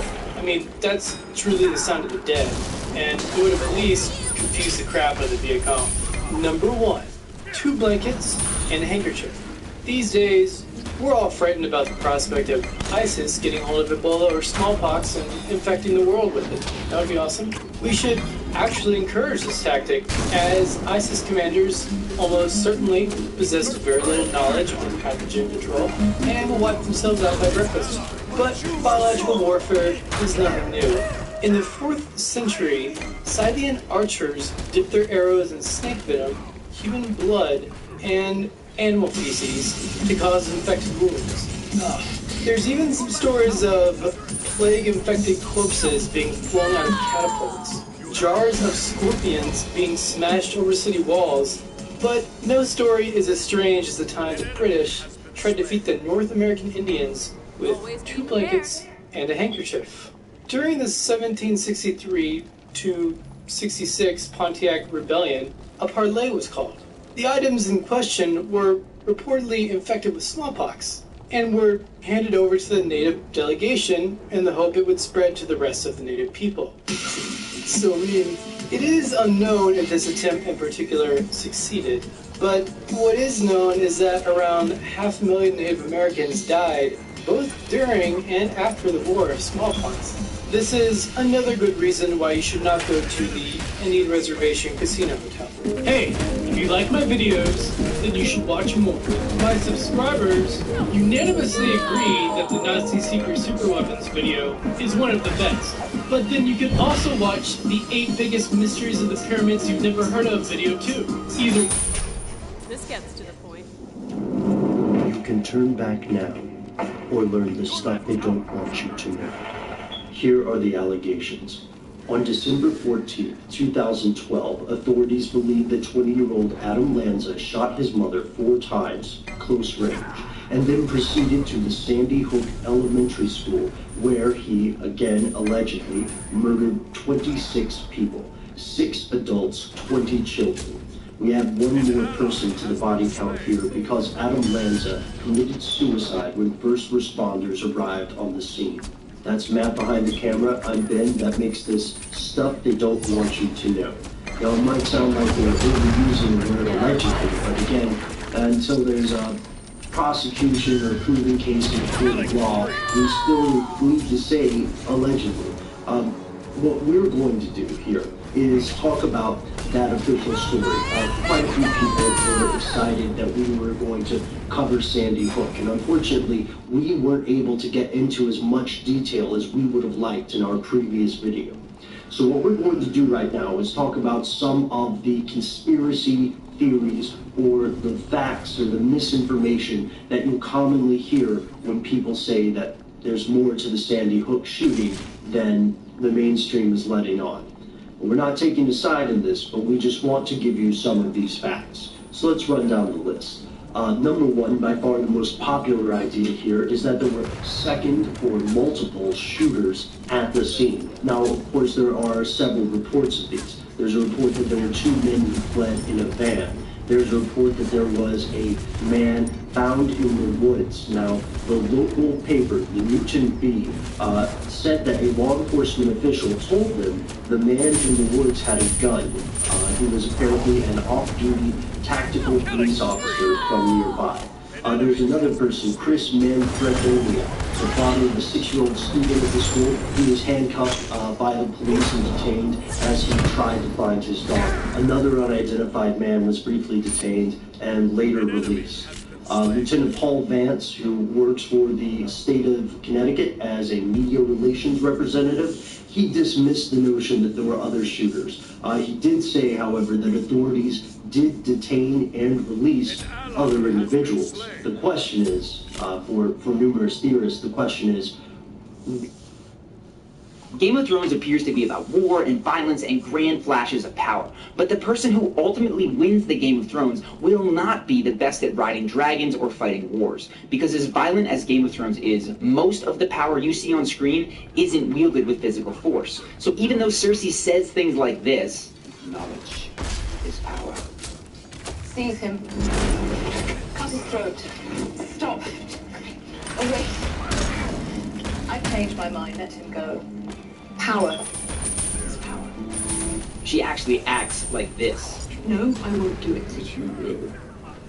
Mr. Firkon, you need to marry again and breathe. I am Queen Regent, not some rude You're man. my daughter! You will do as I command, and you will marry Loras Tyrell. Not another word.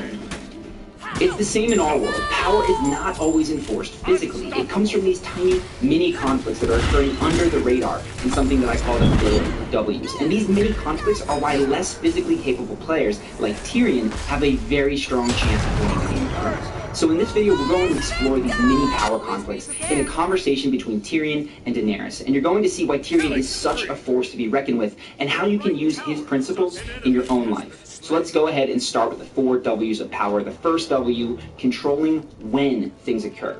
Notice how Dany chooses exactly when the silence will be broken in this next clip.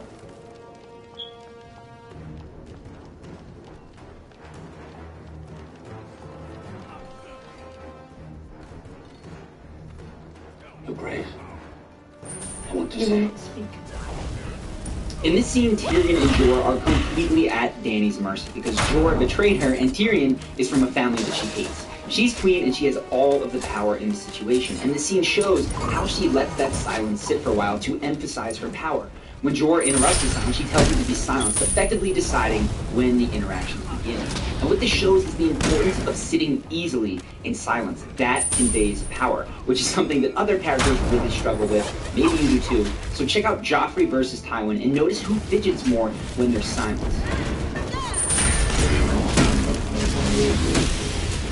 My father won the real war. He killed Prince Rhaegar. He took the crown while you hid on a costly rock.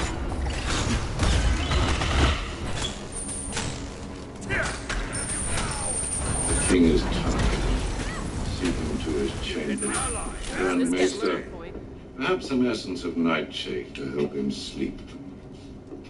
I'm not tired.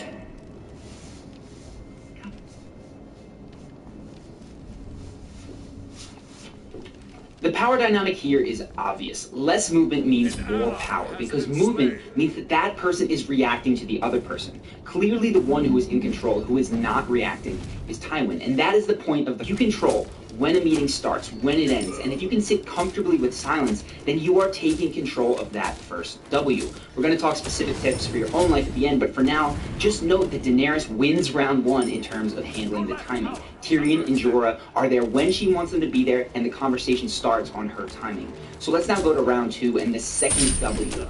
Who matters more? I discussed in another video how Tyrion is excellent at finding what other people want and making himself valuable in that end. He's also excellent at making himself seem like he is the important one in any interaction. So watch now as he makes himself seem highly, highly important by acting like he is screening Dany for a chance to work with him. I am the greatest Lannister killer of our time. So I should welcome you into my service because you murdered members of your own family. Into your service. Your Grace, we have only just met. It's too soon to know if you deserve my service. This type of screening occurs all the time in real life. Typically, an interviewer is going to ask why an applicant is a good fit, but a good job applicant is going to flip that at some point and say, wait a second, why should I come work at this company? A buyer typically will ask, why should I buy your product? But a good salesman is going to say, why should we work with you? This is how people who might be in a disadvantage from the situation elevate their status and convey that they are the best choice. Now, oftentimes, the who is more important question is going to be answered non-verbally. So watch this example of Tywin and Joffrey to see how physical space makes each person feel more or less important. Your left tower is under attack.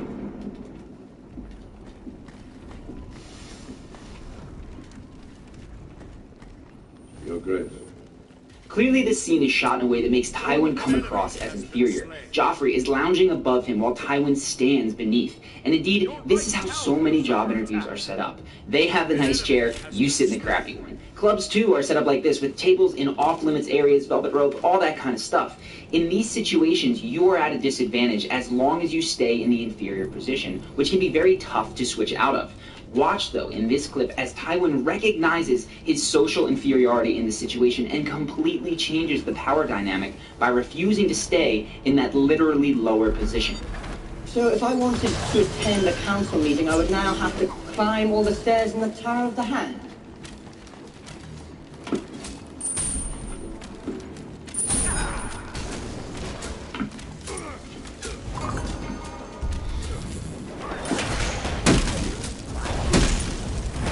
And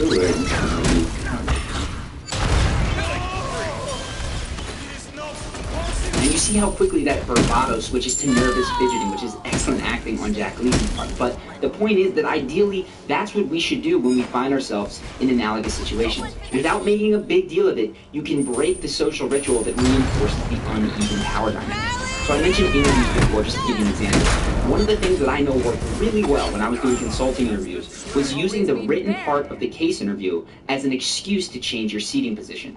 So you could slide over adjacent to the interviewer to show your work, kind of like a teacher would with a student. And that simple shift from moving from across the table to next to them made it feel like you weren't just proving yourself to them, but working together, and they would feel it too. The root of creating this kind of importance and status for yourself, though, isn't just in saying, well, why should I work with you, and then switching physical positions. To actually elevate your status, you need a deep-seated belief. Because like Varys says, power resides where men believe it resides. It's a trick, a shadow on the wall. And a very small man can cast a very large shadow. So in order to have power, you need to believe that you have power, which is Joffrey's problem with Tywin. Now, you don't need to be like Joffrey. This isn't about feeling morally superior. It isn't about believing that you matter more than other people. It simply means that you believe that you do not need any specific person, that you have options, that you may want to create a relationship with a job interview or a buyer or a boss or a date, whatever, but that you'll be fine whether you do or don't. Now, this can be tough to pull off when your life is on the line like it is with Tyrion in so many of his encounters. But in terms of the situations that I've mentioned, job interviews, dates, sales, your best bet is to mentally review the reasons that you don't actually need the other person. It's to mentally review all the options that you really do have. Then you can move forward from a position of, it would be nice to get the job, to work together, to go on a second date, but you won't come across as powerless and needy. So anyway, let's go back to Tyrion's position and explore the third W, what you focus on. Watch how Dany asks Tyrion a question, and rather than shooting back with a straight answer, answering it in her terms, he begins a story.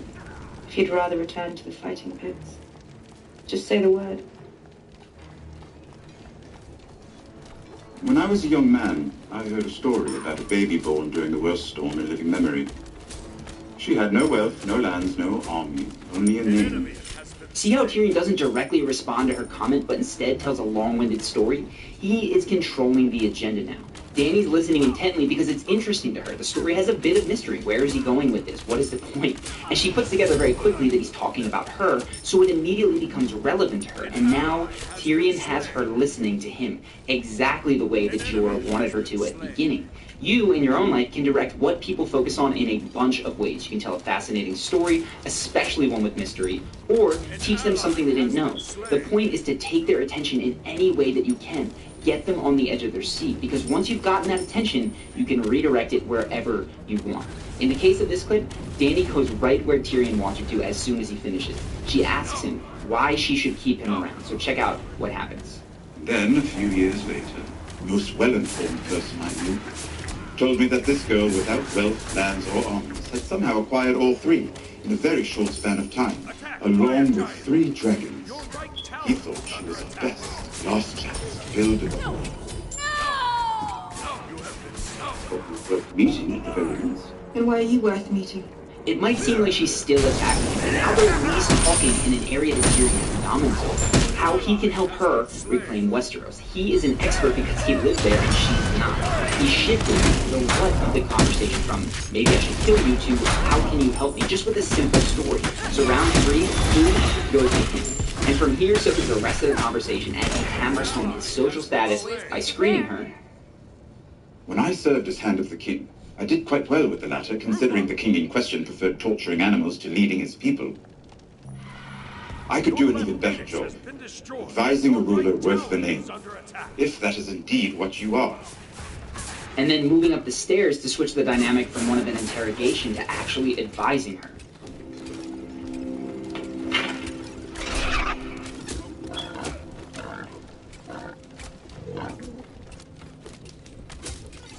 Did he have an opportunity to confess his betrayal? Yes. Many opportunities. And you can see that at this point, Tyrion has gotten what he's wanted. He is advising her and she's listening to him. So the final and fourth W is where? Clearly, Dany had this one sealed from the get-go. She started on her home turf with her guards surrounding her, perched atop a throne. But just to illustrate how powerful location can be, contrast her power plays when she isn't in such a dominant location.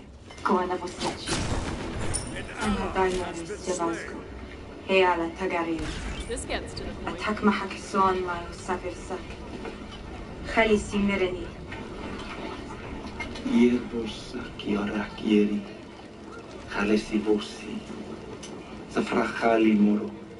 It may go without saying, but you want people on your turf. If they're not, guide them to your turf. Have a first date at a place where you know the people who work there. Hold a meeting in your office. In short, whenever possible, do things in places where you have status. Now, Tyrion probably doesn't think of it like this, but he has a very, very firm command of these 4 Ws. And even when he's physically outmatched, he's often able to snatch back power from winning these mini conflicts over the 4 Ws. When he can't control when the conflict occurs, he shifts to what the person focuses on. If he can't control where the conflict occurs, he subtly changes who is more important. In your own life, you can start to notice these 4 Ws and how they affect if you get what you want. The most actionable piece of advice I can give you, though, is to get your mindset in the right place. And you do that by focusing on what you bring to the table that is unique in any interaction. You do that by focusing on the options that you always have, whether it's a job interview, a sales pitch, a first date. Never walk into any of those situations feeling like you need something, because that is the fastest way to communicate that you can be walked all over, and you will be. Get your mindset back to your options. Be willing to walk if things don't work out, and you'll do better just about every single time. And just so life should be viewed as a power game, where there's a winner and a loser. It's a helpful perspective for seeing how you can be more assertive, but don't get obsessed about it. You've got to balance an eye for power dynamics with the realization that sometimes the best way to win is just to ignore power dynamics altogether.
Comments, so I know that that is the thing. In any event, I really appreciate you guys watching. Looking forward to the next video, and I hope to see you there.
San Francisco, and he has a large penis. In fact, he has the largest penis on record. There might be people out there that have penises that are larger, but they haven't come forward, you know, with their junk.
And a half inches is ridiculous. Okay? Literally. Okay. If you say so. Oh, please, please. Okay, well, okay, this is the thing. It sounds like this is more beneficial to talk and brag about to other guys, basically. Oh, you know, I got a bigger dick than you. In reality, it's probably like a curse when, okay, you're getting with some girl, and then she's like, okay, you gotta stop, this is ridiculous. Then now you're losing out on ass. So I mean, it's probably, women don't always just want to be destroyed. Why? So then, exactly. So then you're gonna lose some women, and then the best thing you get is, my good friend Bob, my dick is bigger than yours. I mean, okay, good. Okay. First of all, there's something to be said for that.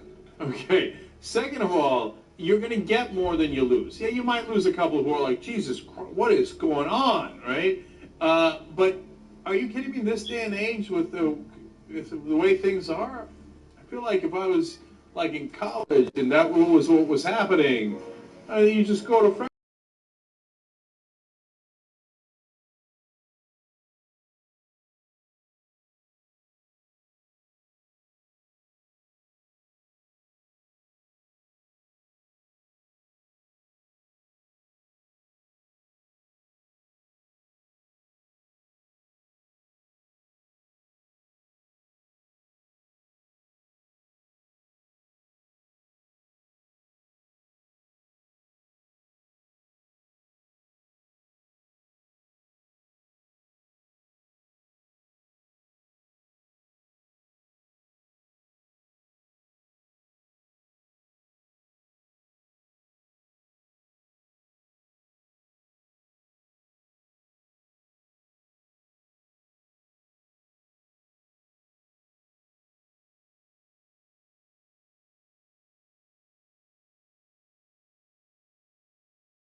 Bedtime.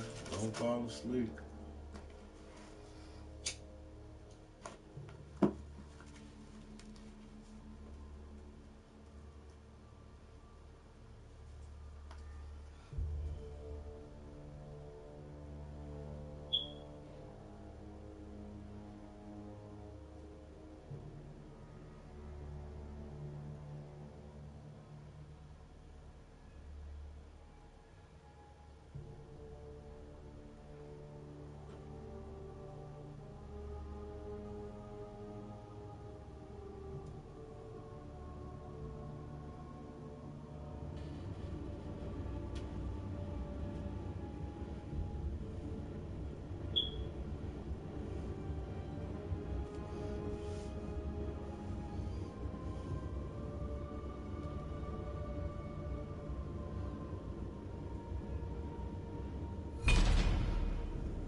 Artemis.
Always be prepared. Minions have reached your portal.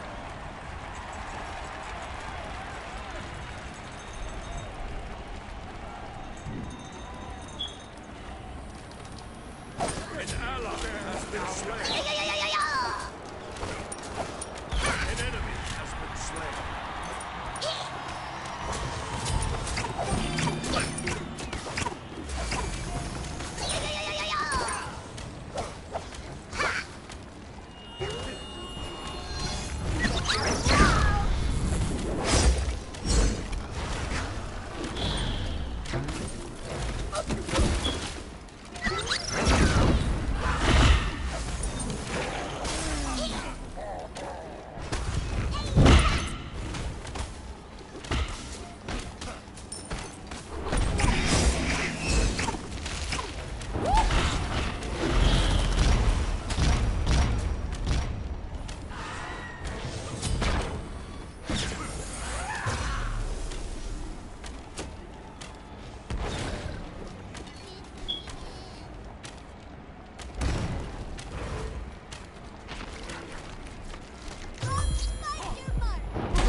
been slain.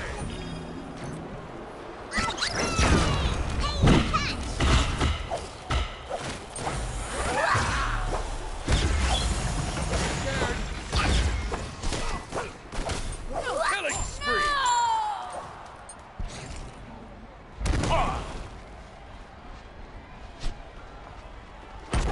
This gets to the point.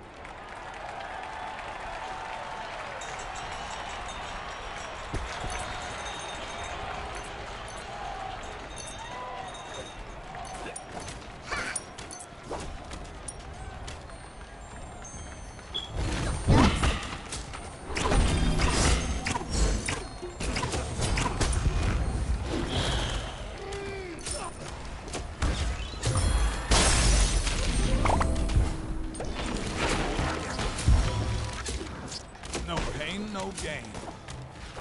The heat bears down upon you. An enemy has been slain.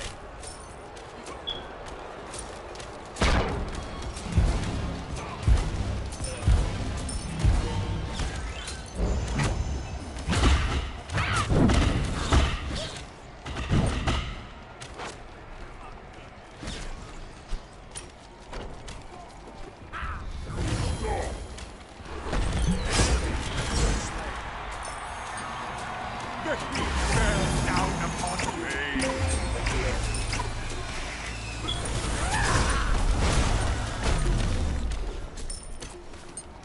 Stick around. The heat bears down upon you. Rampage! Minions have reached your portal.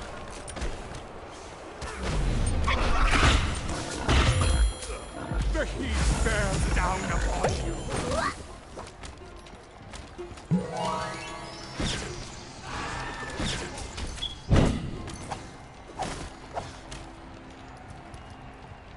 An enemy has left the game.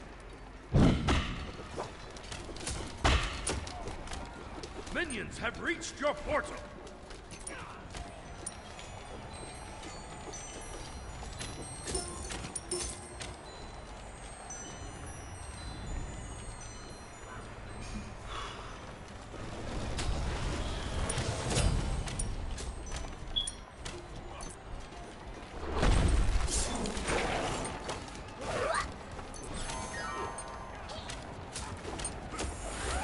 An ally has been slain.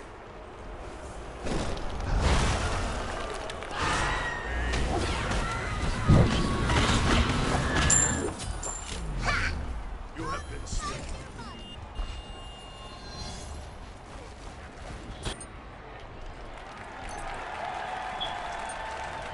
An enemy has returned.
The heat bears down upon you.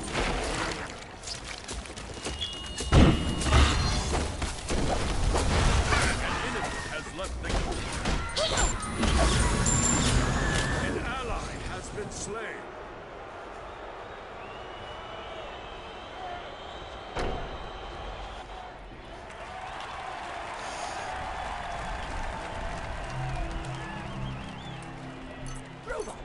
you okay.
Always be prepared.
Double kill.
Shut down! An ally has been slain.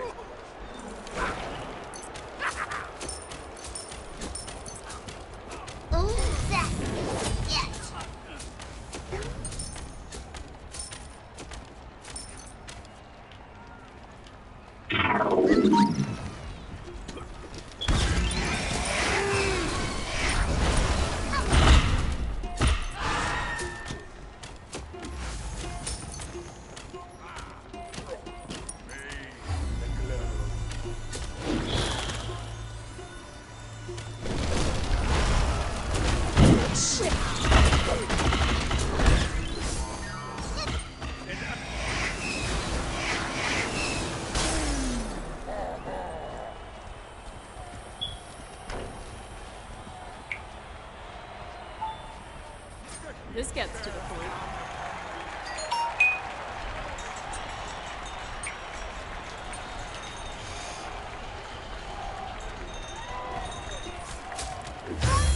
Minions have reached your portal.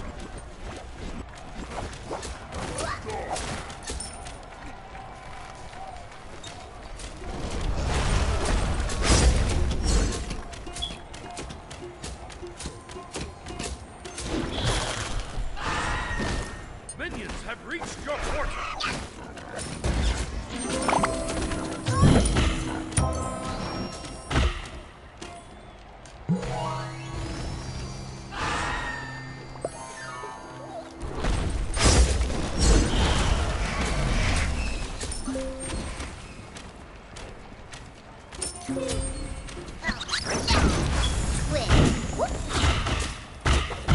Killing spree. Always be prepared.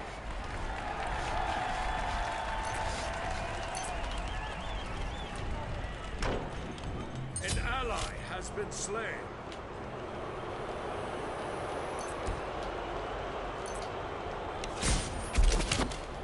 Once, I'm not looking.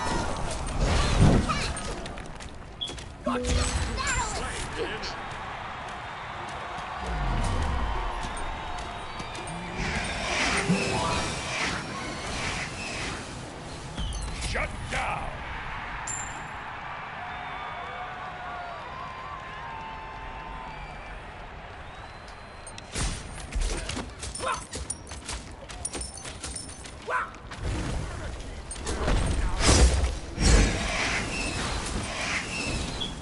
Going somewhere?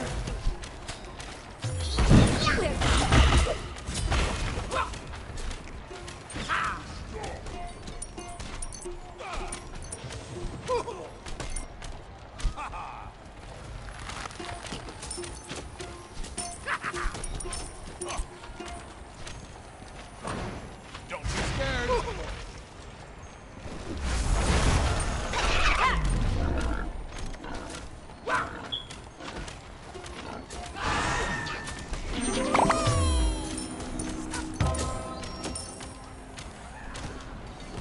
An enemy has been slain.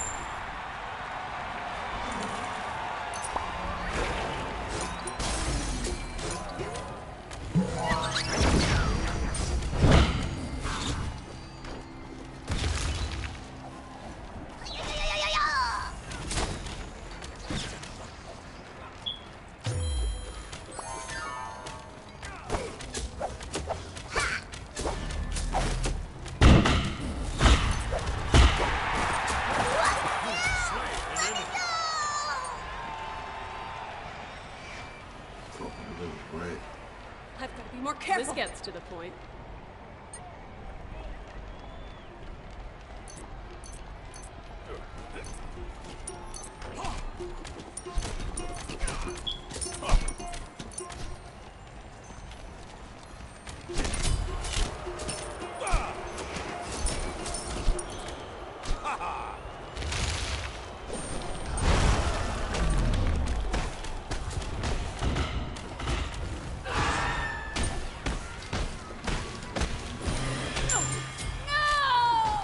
You have been slain.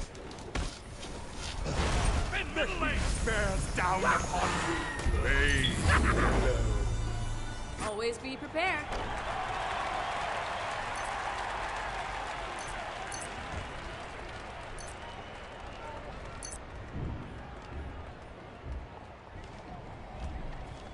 An ally has been slain.